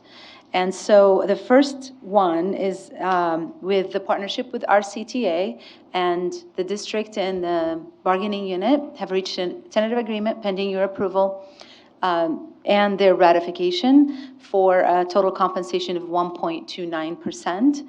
The details of that and the cost is attached to the item. That disclosure, along with the next disclosure, have been reviewed by the County Office of Education, along with our financial multi-year projections, incorporating that compensation, and we received positive notes from our COE. So it's before you for approval, and it's still pending ratification by our CTA. If it doesn't ratify, we go back to the table and we'll bring you a different agreement. But for now, this will be in effect if our CTA ratifies, and I'm not sure when they're ratifying. So I'll refer to Ms. Ibarra. The ratification will be the first week in January upon our return. Thank you. Does anyone have any? Motion to approve. I have a question. Oh, I'm sorry. I have a question. Dr. Froof moved, and do I have a second? Mr. Hunt seconds. I'll second if I can still ask questions. Of course. I'll second that. Mr. Lee. Thank you. So my question was going to be when the ratification is, but my other question is, I know it's attached here to our agenda, but for those that are not following along in the agenda, can you share what that total cost to the district budget is? The total cost for the 1.29 of all units, because they're all presented to you in the next three items, is $4.6 million. Thank you. Mr. Hunt? Thank you. Ms. Keach, how does, with, you know, the way I look at it, and I think we've talked about it before, that we're in a competitive business. It's declining enrollment, there's also a declining amount of teachers in California. So being competitive in our salaries and our benefits with surrounding districts in particular is important. Where would this, I mean, it's less than we've been able to do in the past, 1.29, but it's still, where would this put us as far as total compensation in compared to those districts we compete against, or in the county, I should say, maybe? So you're absolutely right. We're in the business of people. 85% of our budget is people, and we continue to attract and retain the best staff. That's our goal. And it is a goal of our local control accountability plan, which is our LCAP. What this does is gives us an ability to meet our goal, which is to stay in the top 3 of the Riverside County districts. We have 23 districts within the county, and this keeps us in the top 3 in the county, which is an LCAP goal. It was a high goal of all of our advisory groups back when we established the LCAP, and it continues to be important for our stakeholders to continue to attract and retain the best. We do have a shortage in teachers over in the state of California. So this is a proactive effort to continue to attract and retain best teachers, but it also, actually with the next 2 items, continues to attract all staff, including support staff and management. Thank you, ma'am. Thank you, Ms. Allen. Any further comments? There's a motion on the table. All those in favor, please raise your hand. Opposed? And she's abstaining because it's a personnel issue. Yeah, our student member is abstaining Thank also you. because it involves personnel. Correct. That motion does pass. And I would like to go to item number 2 and ask for a motion unless there's any other questions. Item number 2 is our Association of Support Staff, which is CSCA, California Association of School. Yeah. Mr. Hunt motions? Thank you, Ms. Allen. I would motion to approve item 2. It's with the California School Employees Association, Chapter 506. Do I have a second? Second. Seconded by Mr. Lee. All those in favor, please raise your hand. That does pass. Thank you. Unanimously. Item number 3 is the same compensation. Again, we have reached tentative agreement for total compensation of the same percentage. Now, people have used it differently on health and welfare benefits and salaries. This agreement with management mirrors the agreement with the Teachers Association. And is it true then that all of our groups have a Me Too clause in their contracts? So California School Employee Association has a Me Too agreement, and if the Teachers Association or our certificated unit association reaches an agreement for a total compensation, classified staff are entitled for that same compensation, not necessarily the same allocation of it for salary versus health and welfare benefits. Very good. And so if I may, Ms. Allen. Yes. So following that then, so we were able to give the flexibility to the 2 different groups where the classified were more interested, if I recall, in seeing some of that money go more towards their health benefits to help buy that cost down, since all of our programs, including Kaiser, seem to be going up. And then the teachers chose a different allocation, is that correct? Yes. Okay. And then how does, in number 3, then how does the cabinet, et cetera, board, et cetera, how do they, are they accepting what the teachers did, or is there flexibility with them as well? The recommendation for you right now is to mirror the certificated bargaining unit agreement. Yes. Thank you for that clarification. Thank you, Ms. Allen. Very good. Do I hear a motion? I so moved. You move? And do I have a second? Mr. Lee seconds. Further discussion? All those in favor, please raise your hand. And opposed? Thank you. That motion does pass. Item number 4, approval of a new RUSD board policy for personnel, professional, adult student boundaries, which is being presented for a first reading. Yes. Good evening, President Alavi, Dr. Henson, members of the board. We bring to you tonight the first read for the Riverside Unified Policy 4019.24, Personnel, Professional, Adult, Student Boundaries. This is the first read that has been provided to you based on over a year's work of collaboration between legal counsel, risk management, and the Pupil Services Office. It is an action item as a first read, and it is recommended that if the board wishes to consider approval of this new board policy tonight. And I'm here for any questions. Thank you. Dr. Farouk. I just wanted to ask your input on the Well, the language. I read it carefully. It is not formatted the way our other board policies are formatted. If you took that first sentence out, that would be more of what the purpose of the policy was. And so you've got a paragraph at the beginning when I thought we were all going to be writing these policies in a like manner. So I would just recommend that we pattern it after all of the others. Does anybody else have any input? No, I think it's good. The content of, I have no problem with the content of the policy. So I would motion to approve, given the amendment of reformatting it as you stated. Thank you. I have a motion. Do I have a second? Second by Mr. Lee. All those in favor say aye. Aye. Aye. That is unanimous. Thank you. Thank you. So can I just clarify, because this was a first read and you took action to do that, and we'll change that, would you like to then follow up with in the mail out? And let you Yes, see the final I think format? that would be a great idea. Okay. So just changing the format. Absolutely. I will work with legal. Thank you. Thank you. And just for clarification, Madam President, if someone, because we all voted in the prevailing manner, if you or anyone else doesn't agree with the way it's been formatted, we can bring it back for reconsideration. Sure. So, because I'm That's a little good concerned idea. about getting it out there before that. So thank you. Sure. There's nothing in the content. It's just the way it was Yes, ma'am. designed. And we appreciate that. Okay. Thank you. Thank you. Item 5. It is recommended that the Board of Education conduct a second reading and adopt ordinance number 2019-2001, levying special taxes on taxable property in Community Facility Districts number 37 at Wood and Lurin. Mr. San Martin? Yes, good evening, Madam President, Board of Trustees, Dr. Hanson. This item, the board took action back in November 4th during the board meeting.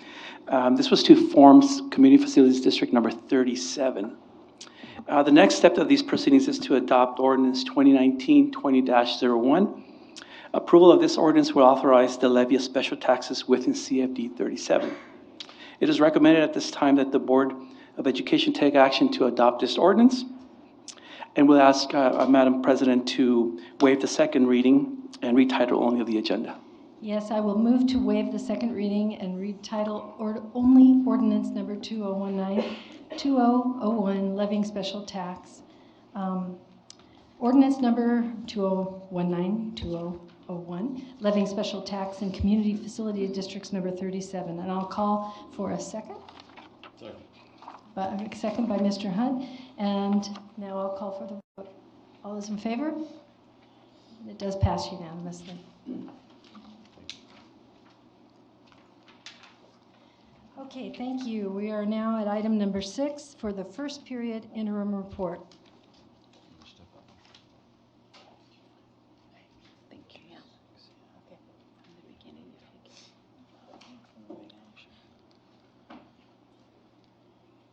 you can rotate with the clicker.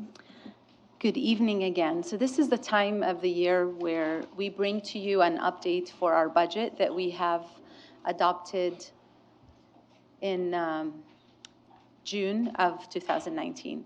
So this is our first update of the budget. We wanted to just review some of the information regarding the assumptions that we've used for this interim report. Back in 2016-17, we have started to track the unduplicated count that we use for our funding. And that unduplicated count has 3 numbers in it: free and reduced students, foster youth, and English language learners. And the combination of all 3 unduplicated is actually a big component of our funding under the new local control funding plan. And so with that, we wanted to give you a little bit of trend of history for free and reduced. We were at 61.59% back in 2016-17, and we have projected, we went up to 66.18. Some of the cleaning of the data that is happening with the dashboard is also affecting accuracy when it comes to free and reduced. So we're now actually stabilizing around 65% of our students are free and reduced lunch. So our unduplicated percentages is reflecting accordingly. So it goes up to 67%, and then it goes a little bit down to 66% projected for our budget today. Our enrollment projections are also just information for some trends since 2016-17. And with that comes our ADA. ADA is the average daily attendance of our students, and it's another factor under the LCFF that controls our income besides the unduplicated count. And so the number of students for the ADA projected at 38,370, the percentage of that is 95.4%. Cost of living adjustment that we have used in our revenue is 3.26 for this budget report. So this is a reflection of that. Now, back when you saw this budget in June, we were projecting 477 million, almost 478 million. The increase to 513 is really due to an accounting entry that the state is mandating that we do, and I'm going to explain in a slide later. That is the STRS and PERS on behalf, $26 million that we have to book now. Since the adoption of the budget, the law has changed, and we're now going to include that in all of our budgets, so it won't be a variance after this report.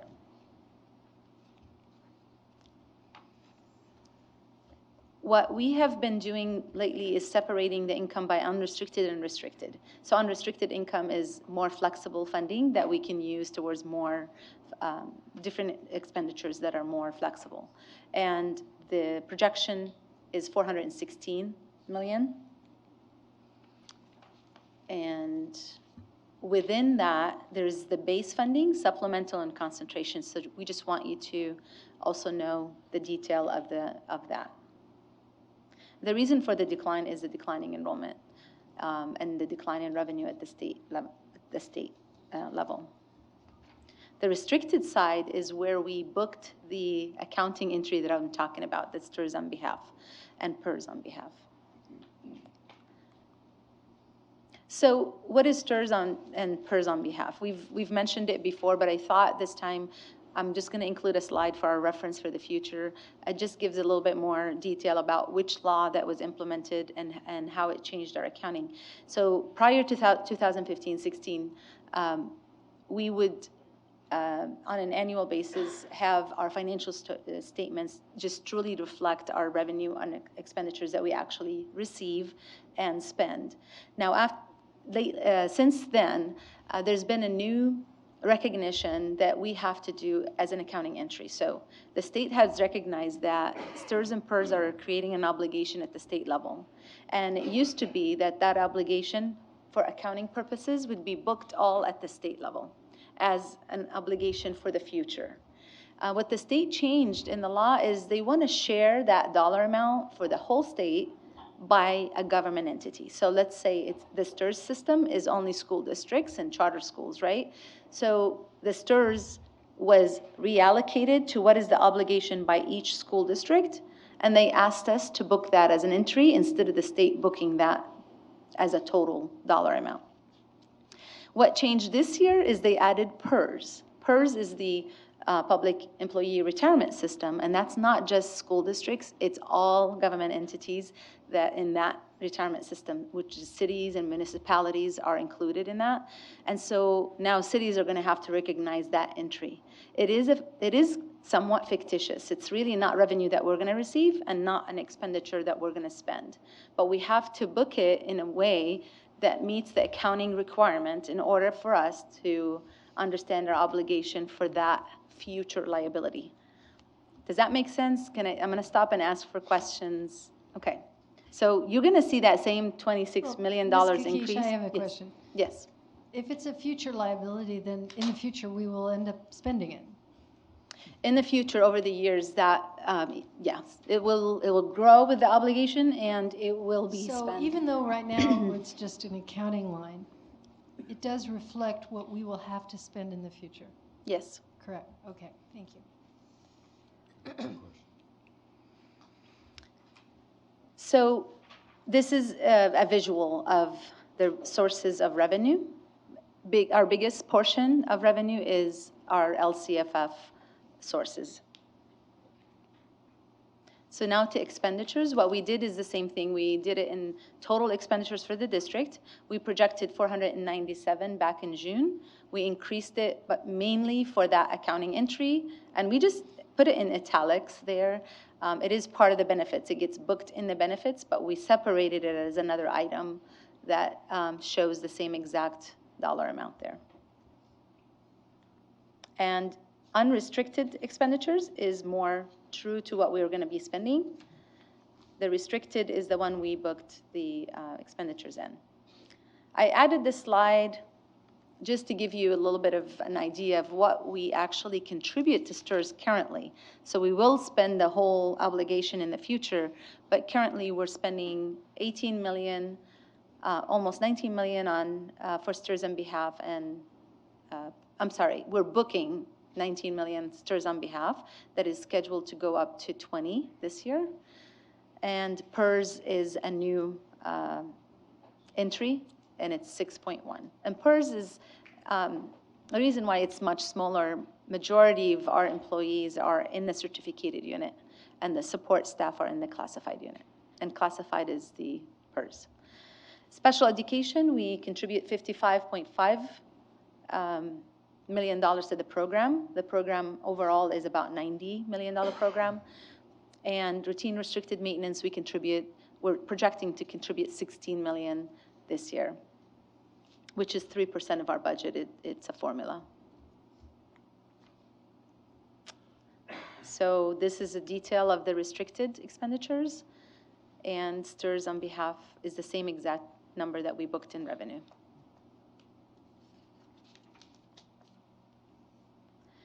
This is just a visual again of all expenditures. As we mentioned earlier, we are in the people business, and majority of our dollars is spent on employees. This is a detail of the fund balance that's projected by the end of the year. So we're projecting to end with approximately $50 million. The detail of it is non-spendable, restricted, committed, assigned, and unassigned, which is categories that we're required to book by the state accounting structure. And so I'm going to give you a little bit of detail what goes into each one. So non-spendable is our revolving cash and inventories in the stores. Restricted is these categories. So lottery falls under the restricted area of the fund balance. Committed is if we committed it for a specific purpose, and we are committing it for textbook set-asides and the STIRS and PERS increases. We're scheduled to go for one more percentage increase. Assigned, this is dollars that we've assigned in the fund balance for equipment reserve, facilities planning, technology, and infrastructure. And the unassigned is our 2% requirement by law that we have by policy moved up to 4%.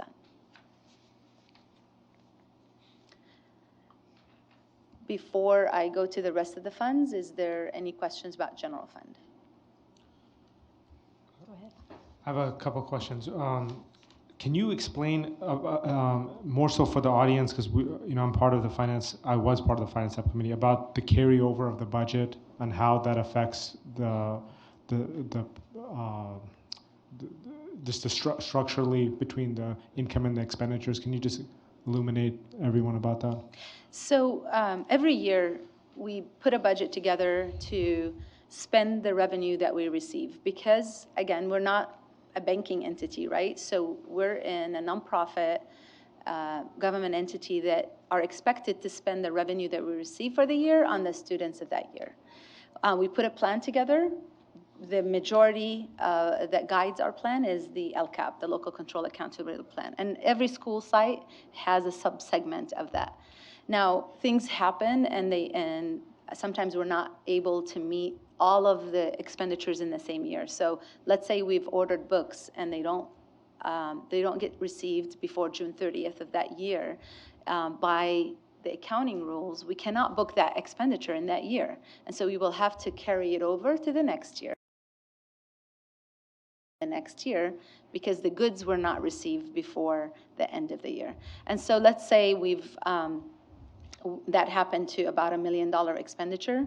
So what will happen is instead of us getting $100 and spending $100, we're now going to spend $99 and carry over that to the next year. It makes us look like, first of all, the fund balance looks bigger than what we projected, and that could happen this year. So we have some carryover projected, but not a lot.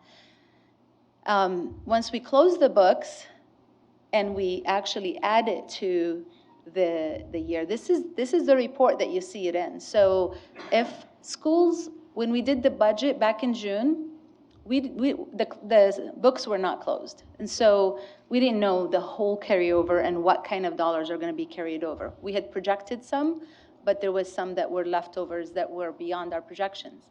And so it makes us look like we are spending more than what we receive, but it is planned expenditures. So in this year, we were, like, again, a base year, $100 we receive, and we were supposed to spend $100 in expenditures, and we actually spent $99. It looks like we left something on the table. The next year when we book it, if nothing else happens, then we're receiving $100 and spending $101. And it makes us look like we're not spending within our means, but over the 2 years, they're gonna be offsetting each other. Every year this happens because sometimes things get delayed, things get on back order, whether it's Chromebooks, whether it's mostly goods. Sometimes it's a project. Let's say M&O was planning a project that was supposed to cost about $2 to $3 million. And that project got held up in our state architect office because they have to sign off on it. And for some reason, they were supposed to do it in June, and they happened to do it in July. We no longer can book that project in this year, and we have to carry the funds that we've allocated for the project to the next year, and therefore it makes us look again that we've spent a lot more than what we received, even though it was carryover dollars from the prior year. Thank you. That's exactly what I wanted you to explain, and I think that's also why, it's a testament to our board that we actually, even though the state requires our district to have a 2% reserve for economic uncertainties, we've doubled that requirement moving forward indefinitely. And that's reflected also in our credit rating, if you can share what the status of that as well, in light of the reserve and the carryover in terms of how we're structuring the budget. So credit rating, our district was able to upgrade our rating back 4 years ago when we were doing a lot of planning for uncertainties. And this year we went up to San Francisco to secure our rating again. Now, as you know, things from the state and assumptions from the state that could affect the revenue at the district level come into the picture with the credit rating.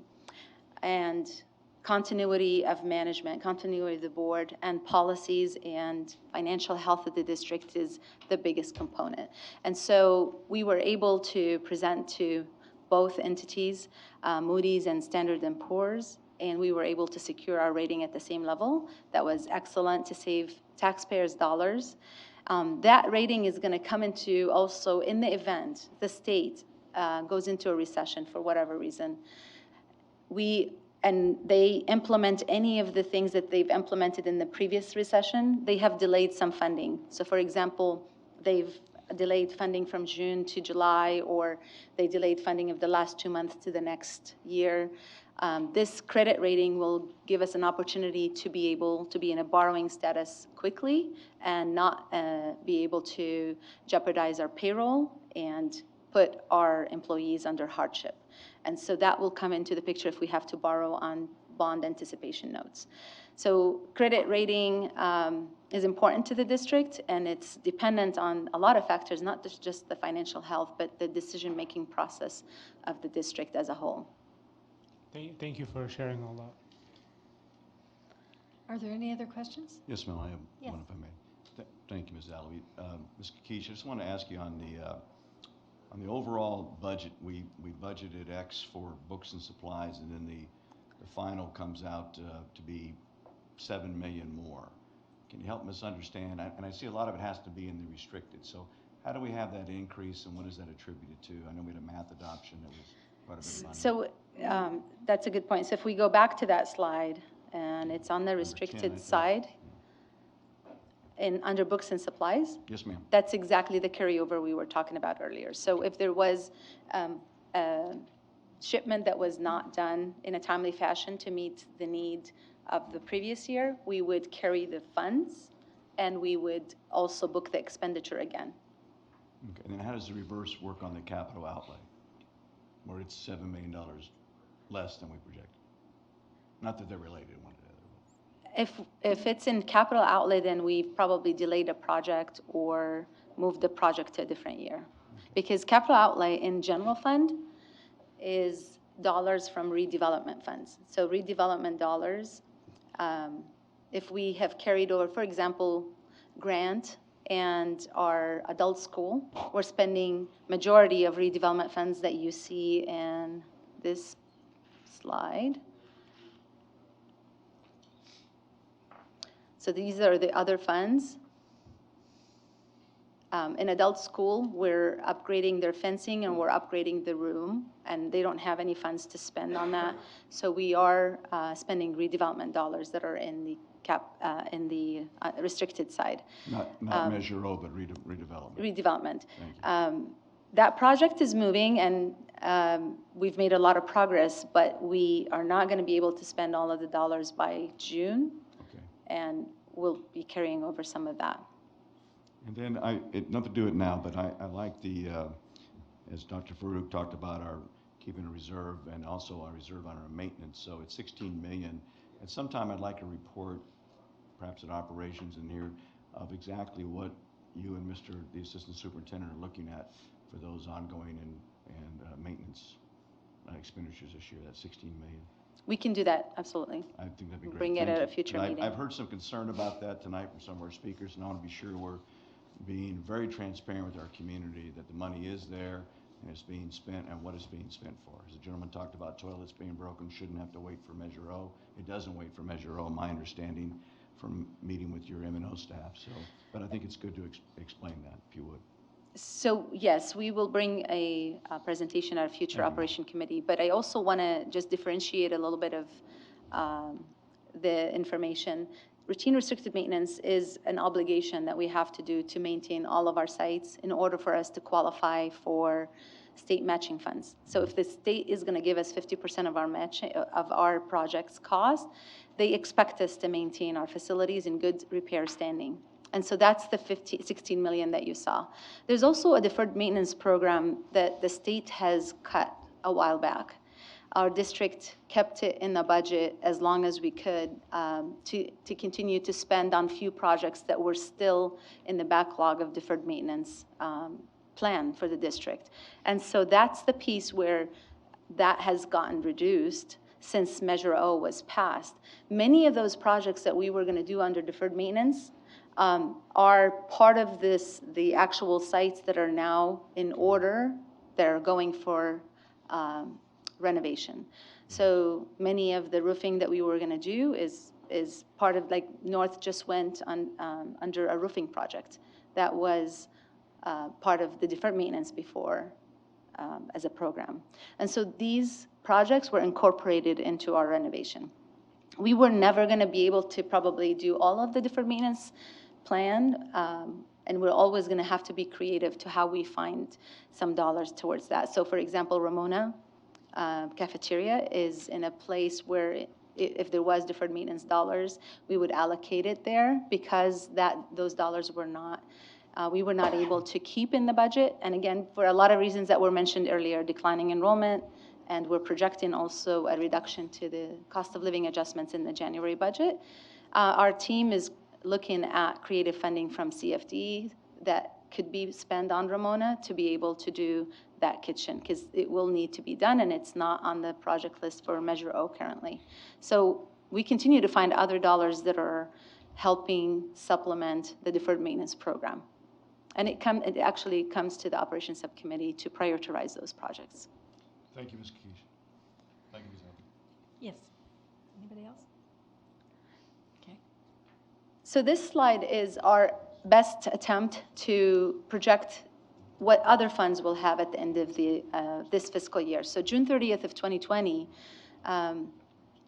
in adult school, again, they spend most of the dollars on the students. They don't have any requirement for any reserve, but they will be in surplus. Cafeteria, they have a requirement of 3 months of the program, so that's the $7 million exceeds that requirement.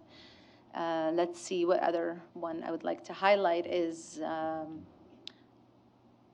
our capital facilities projects. We will spend majority of Measure O and other matching funds from the state this year. So we'll have small amounts in those where we used to have the $100 million.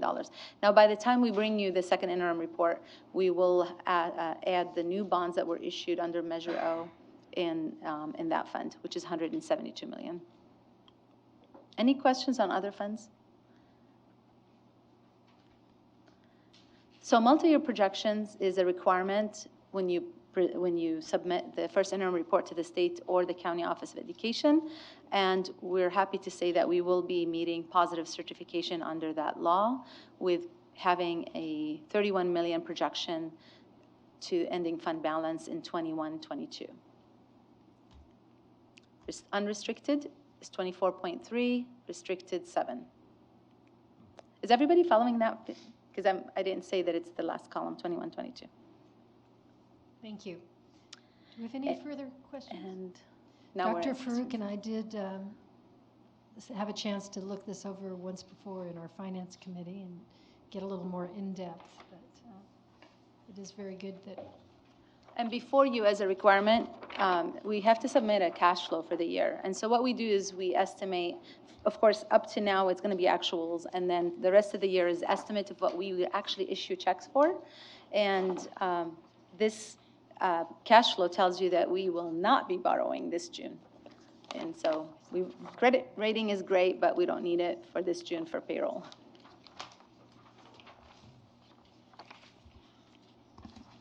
All right. A motion to approve? Yes, thank you, Dr. Farouk. Do I hear a second? Second. Second by Ms. Lockdawson. Any further discussion? All those in favor, raise your hand. And that is unanimously approved. Thank you very much. All right, we are now at item R1, and we do have one public comment. So before we get started on item R1, I think we will hear our public comment. Letitia Pepper.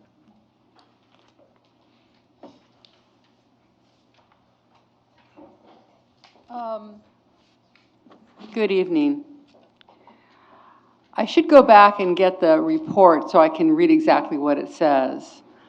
But one of the things, if anybody looks at the report of the Measure O committee, it talks about the composition of the committee and who the members are there to represent. You're supposed to have somebody from a taxpayer organization, somebody who has a child in the district, various organizations, a senior citizen group. One of the things under the title of committee members, it doesn't talk about is who should not be on the committee.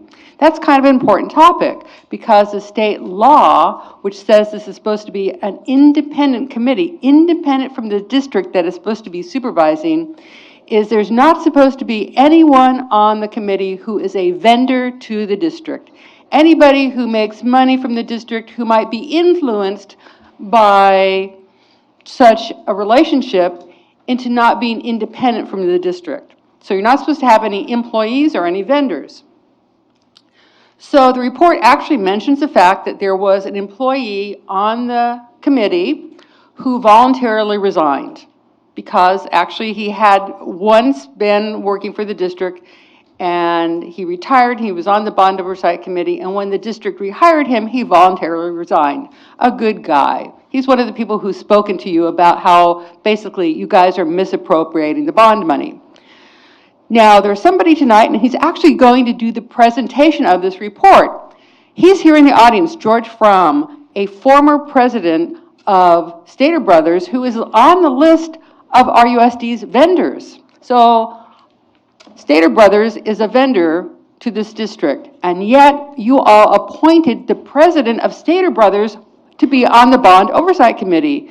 And in fact, Mr. Fromm consistently voted against the minority who were opposed to what you're doing with the Measure O money, so he was always a swing vote while he was illegally on the Bond Oversight Committee. And when he was confronted and asked to resign by the other members who knew what was going on, he refused to resign. So now he's retired from Stater Brothers, and he's still on the Bond Oversight Committee because, see, I've retired. I'm independent. I have no interest in what's going on. The fact that this guy refused to resign while he was illegally appointed by you to be on the Oversight Committee indicates where his heart really lies. He's all on board with you guys to steal the Bond Oversight Committee member, the Bond Oversight money. Yeah, Tom Hunt, shake your head. This is all true, and you know it is. And you guys appointed somebody who was illegally on the board for months and months and voting against what the honest people were trying to do. Thanks. Okay. Mr. San Martin.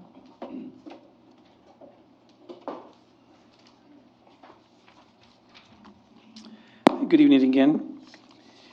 This next item, as required by Proposition 39 regulations, the Citizens Oversight Committee has prepared their annual report for the 2017-18 school year.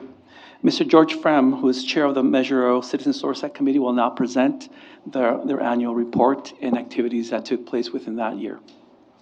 Mr. Fromm. Good evening, President Alavi, Dr. Hansen, rest of the board members. It's my pleasure to be here this evening to present our committee's report, Measure O Committee report. I represent that committee as the duly elected chairman of that committee. Is this how I advance the slides? Or? The first slide that we have this evening is the committee makeup. As you'll see, we had 4 members who terminated, their term ended, and then we have the rest of the committee members, and the committee was supported during the year by members of the RSUD staff that you see listed on the slide.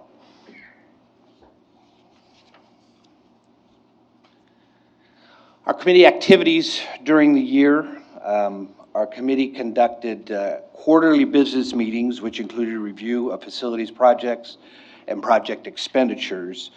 The committee has met 8 times since June of 2017. Our meetings have been well attended by the public. Our committee has enjoyed a vigorous review and airing of comments by the public and of all the committee members during those meetings. We reviewed project status updates and schedules as provided by district representatives and staff. We reviewed project financial reports. We reviewed independent financial audit and performance reports. All of these activities are required by our bylaws and by the Brown Act. This next slide is just a very brief review of the fund as it sat in October of 2019 with the commitments and the expenditures to date. In summary, even though it doesn't say that, projects in Group A are currently under construction. Projects in Group B and C are in the construction document phase and will be ready to bid next year. Our review of published data continues to provide a comprehensive description of project scopes and expenditures. As required by Proposition 39, the committee also received and reviewed copies of the district's annual independent performance audit and annual independent financial audit prior to March 31st, as indicated in our CBOC bylaws. And we are making our report, which we are required to make here at the last meeting of this year. We made it in the deadline. Committee finds that on a 4-3 vote that the expenditures and monies on the expanded project list were appropriate based upon all the information presented in its review of Measure O expenditures, that such funds are committed to eligible Measure O projects and were not allocated or expended for any teacher or administrative salaries or other school operating expenses. The committee has determined that these funds are being judiciously used and recommends that RUSD continue with fund accountability procedures. And last and certainly not least, the committee on a 4-3 vote decided not to adopt the bylaws changes as recommended by an ad hoc bylaw committee. At that, I will be pleased to take any questions. Thank you very much. Are there any questions on behalf of the board? Yes, Ms. Lock-Dawson. Thank you, Mr. Fram. I'm curious, the original bylaws that you have that the Measure O committee operates under, where did those originally come from? This could be maybe a question for Ms. Kakish, I'm not sure. Where did we get our original, Mr. San Martin, sorry. Yeah, so these are the bylaws that the Board of Education adopted. These are, our legal counsel put these together based on Prop 39 language and what's been used throughout the state of California. The bylaws are from the board that they adopted back in 2017, I believe. Okay, so they're essentially a kind of a boilerplate language that other districts use and have been used throughout the state. Not necessarily. Part of it is what other states in California, other districts in California use, but this is a custom for our district per our legal counsel's determination and how they put it together for our district. And can you, I mean, are you prepared to say how that is different or what was customized, what parts of it were tailored for us? I don't have those in front of me, but we can provide you with a report on that. Okay. And the difference, Mr. Fram, that the bylaws committee was recommending was what? I don't have those with me this evening. We can get those for you if you would like. Okay. Just trying to understand the issue more. So some of, I can actually speak to some of the changes that were requested. For example, Proposition 39 gives you the ability to appoint the members of the committee and be able to replace any members at any time for no cause. And again, that's a standard throughout the state. Part of the recommendation was to change that to make the committee the one to appoint the members or remove any members. So that's just one example of that. It also has several of those that are not necessarily a general practice throughout the state of California and best practices for districts. So are there other examples of different bylaws that reflect that type of selection anywhere else? We can do that research and bring you back the information if you'd like. Okay. I'm not aware of in the state of California. All right. But I can do further. Yeah, I would like research. to see if there's you know, if this is a precedent other districts have, has it been exercised, is it, you know, who's deviated essentially, who's gotten an outlier set of bylaws that, and why and how that has stood up and worked. So yeah, we can bring that back. I mean, we can bring it back to the operation committee. okay, and I just want to say thank you to all the Measure O committee folks. I see we have at least one of our members with us, and there was at least one other one that had to leave for So another are they meeting, here? so. Can they stand? Who's here? And Mr. all right, Mr. Kinnear, thank you for your service. Thank you.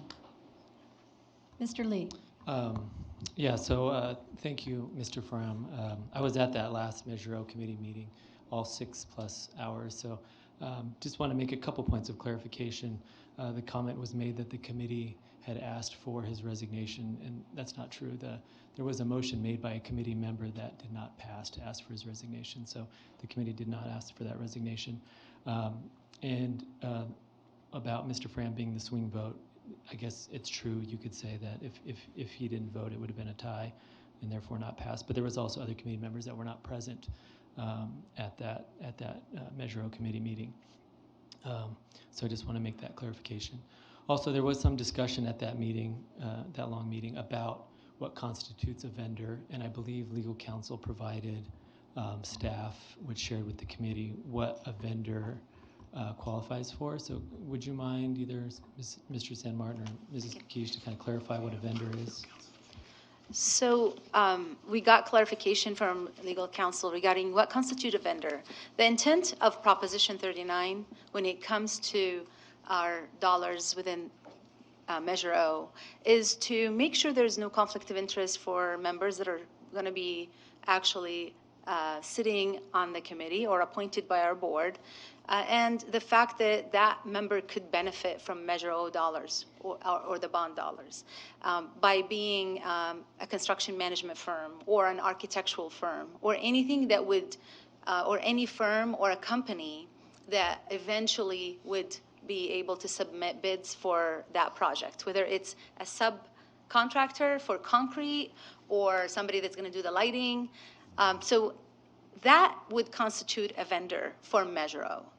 If it's in the general fund and not going to be drawn on any of the dollars from the Measure O, would not be the same vendor, because that would actually eliminate a lot of the community members that are within the city usually where those projects are going to happen. So a vendor like Stater Brothers, for example, is a vendor that we actually buy supplies for some of our back-to-school nights, some of our staffing meetings, and throughout the year we might be spending $20,000. None of those dollars will be drawn from Measure O. We actually are not allowed to spend Measure O dollars on staffing or anything that has to do with things that should be spent out of general fund. And so all Measure O dollars would be spending on planning, design, construction of schools, modernization, acquiring sites, and any communications or reports that you might have to do for those projects, but not necessarily vendors that are in the general fund. So that's the essence of it, but we can actually provide that legal opinion to you in a different form. I might just make one additional comment on this item, that since I was personally disparaged in that as soon as I heard that there was a concern by some of the committee members, I immediately contacted the district and asked for a legal opinion on that. And that was the opinion that I was given. So. We also have legal counsel that we request they're present, but I thought they did not attend. They are in the audience if you'd like legal counsel to come to the Yes. podium. Thank you. We would like that. Yes. Mr. Gale.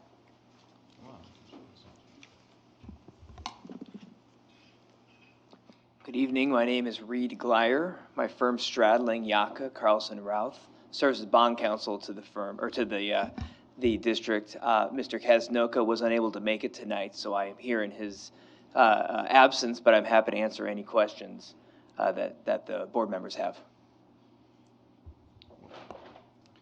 Well, then to the question, the definition that Ms. Kakish has given of Stater Brothers, since Mr. Fram is the appointed, it was disparaged up here by accusations that are probably, you're going to tell me whether or not they have grounds or not. Is Stater Brothers a vendor based on the way she describes the, under state law, the way she describes the relationship the district has on purchase orders with them? The answer is no, because they will not be paid from Measure O funds. It's the intent is clearly to get in front of conflicts of interest, which would arise if you were paying an engineer or someone who was actually going to be paid from the fund, so they wouldn't steer the funds towards their projects that they would benefit from. Not the case here with Stater Brothers, because that payment would come from the general fund. And then, so when Mr. Davis, a former hardworking member on the board, had to resign because he came back as interim site administrator, is that just under the employee signification, not a vendor or financial gain any other way? That's correct. Okay. That's exactly right. All right. And this is based on the state law, Prop 39 and all? Yes, and the understanding of the conflicts of interest codes. That's Thank you very much, sir. Thank you, Ms. Allen. Thank you. Any other further questions? Maybe, I mean, since you're up here and you came all this way, maybe you could comment a little bit more on the bylaws as well. I mean, Sure. Making, our bylaws are in following Prop 39, and that they are not an outlier in the state among other districts with similar bond programs? Sure. Two things. One is I would say they are not an outlier. Specifically, it would be atypical to amend bylaws to allow the committee to appoint and remove members from the committee. That is almost exclusively the realm of the board. And having seen several bylaws, I don't think I could ever recall an instance in which they were amended to allow for that. But in a larger sense, I don't think that the bylaws are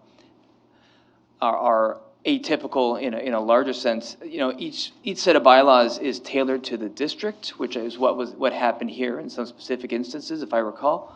But by and large, it resembles what I would say is the model throughout the state. I guess just one last question. In your experience in being bond counsel for other districts, have you had any knowledge of a committee requesting or having, not even requesting, having their own legal counsel, independent legal counsel? No. Okay. All right. Thank you. Dr. Farouk? Yeah, I just wanted to, I literally just lost my train of thought right before you asked. It'll come back to you. Yeah, Is there if somebody else has a Is there anybody comment, else sorry. that has any questions? Actually, it's more of a comment to you, Mrs. Alavi. You gave me a very cogent argument the other day as to why you think the bylaws exist the way they do in how people are appointed and how. Can you speak to that? I thought that was very Well, I would be interested compelling. in your position as well. When the elected people are elected by the people of Riverside to be on the school board, we take the responsibility for how the Measure O is carried out, correct? So we have the ultimate responsibility, and as elected people, we can also be unelected. You can unelect us. You can rescind our election, if you will. But an appointed board, you wouldn't want to give them the same power that the board had because they're not elected and they could not be held accountable. Is that correct? That is spot on, to be honest. That's exactly right. If for some reason someone disagrees with the board, the answer is to try and remove them from office. They would not. A member of the public would not have a similar power vis-a-vis a member of the committee, so they wouldn't be held accountable. That's right. Correct. Okay. Thank you. Dr. Farouk, did you think of what you wanted to say yet? No? I can't look Out of the head. That happens all the time. I was just going to make a suggestion and then a comment to staff based upon my observation of just that one Measure O committee meeting and the number of questions that came up regarding looking for legal answers and kind of putting staff in an uncomfortable position to try to kind of relay information that was gathered prior to the meeting or after the meeting. I mean, I think it would be wise for us to have somebody from bond counsel or somebody knowledgeable in that realm to be at those meetings. I understand it's an additional expense, but they meet quarterly, so I think it would help the members of the committee better understand their role and making sure that they're following the law, because I know that was a concern from some of the members of the committee. So that's my suggestion. And also, as another colleague of mine said, I want to just commend the Measure O committee for that commitment. It's again, it's volunteer, it's thankless work, and especially you for taking some of those punches in that meeting. You don't need to do that. So, and congratulations on your retirement. So, Mr. Lee, just a clarification. You're suggesting that we continue to use our legal counsel, the district legal counsel, appointed for Measure O to attend the meetings. You're not suggesting that we hire... I'm not sure who else we would use, yeah. I mean, but not the committee hiring a legal counsel, no, right? no. Okay. Just wanted to clarify. That would be an outlier, right, in the state of California. Yes. Dr. Farouk. Okay, so now I remember this lack of sleep with the newborn. It's okay. So, you had mentioned that that there's boilerplates and templates with the bylaws, right, with respect to these oversight committees and so forth. But you also said that you wanted them to be specialized, specific to this district. Am I stating that correctly? That's typically that there's adjustments made for the specific districts. Is that correct? That is correct. Can you elaborate on what aspects or characteristics you are applying to be adjusted specific to a district like us? I just want to have some idea of your thought process. Sure. One of the major ones is there's a committee minimum number of, the minimum amount of committee members. Oftentimes, larger districts will grow that because they want to have input from more people. So, I remember 7 all the way up to 11 or 13 sometimes. So that's a big one. The terms, the sequencing of the terms, these are very minor. I want to be clear that by and large, they mirror each other. And to the extent that they don't, it's very minor things like this that I'm talking about. If you give me 10 minutes, I'll come up with a few other examples, but they're nothing major. I just wanted to get a sense of if there were any like material things and how you constituted that. But I think the information you provided is sufficient. Yeah, and just real quick, Prop 39 is very clear on what has to be in a set of bylaws, and so you can't deviate too much from that anyway. Thank you. Thank you. Any further comment? I want to add my thanks to you, Mr. Frem. That was it is, as Mr. Lee says, a thankless task, but very necessary, and we appreciate it very much. Thank you. I think that is if no one has any further comment, we thank you for your report. And now we move on to agenda items for future meetings. Is there anybody who would like to add anything? Mr. Lee. Yeah, I would just like to get a little bit more information. I know these are famous last words that staff does not like to hear, but I went to a conference and I heard this talk. But the Anaheim Joint Unified School District, I think that was it, the upper grades, they were talking about a new state seal of civic engagement or democracy.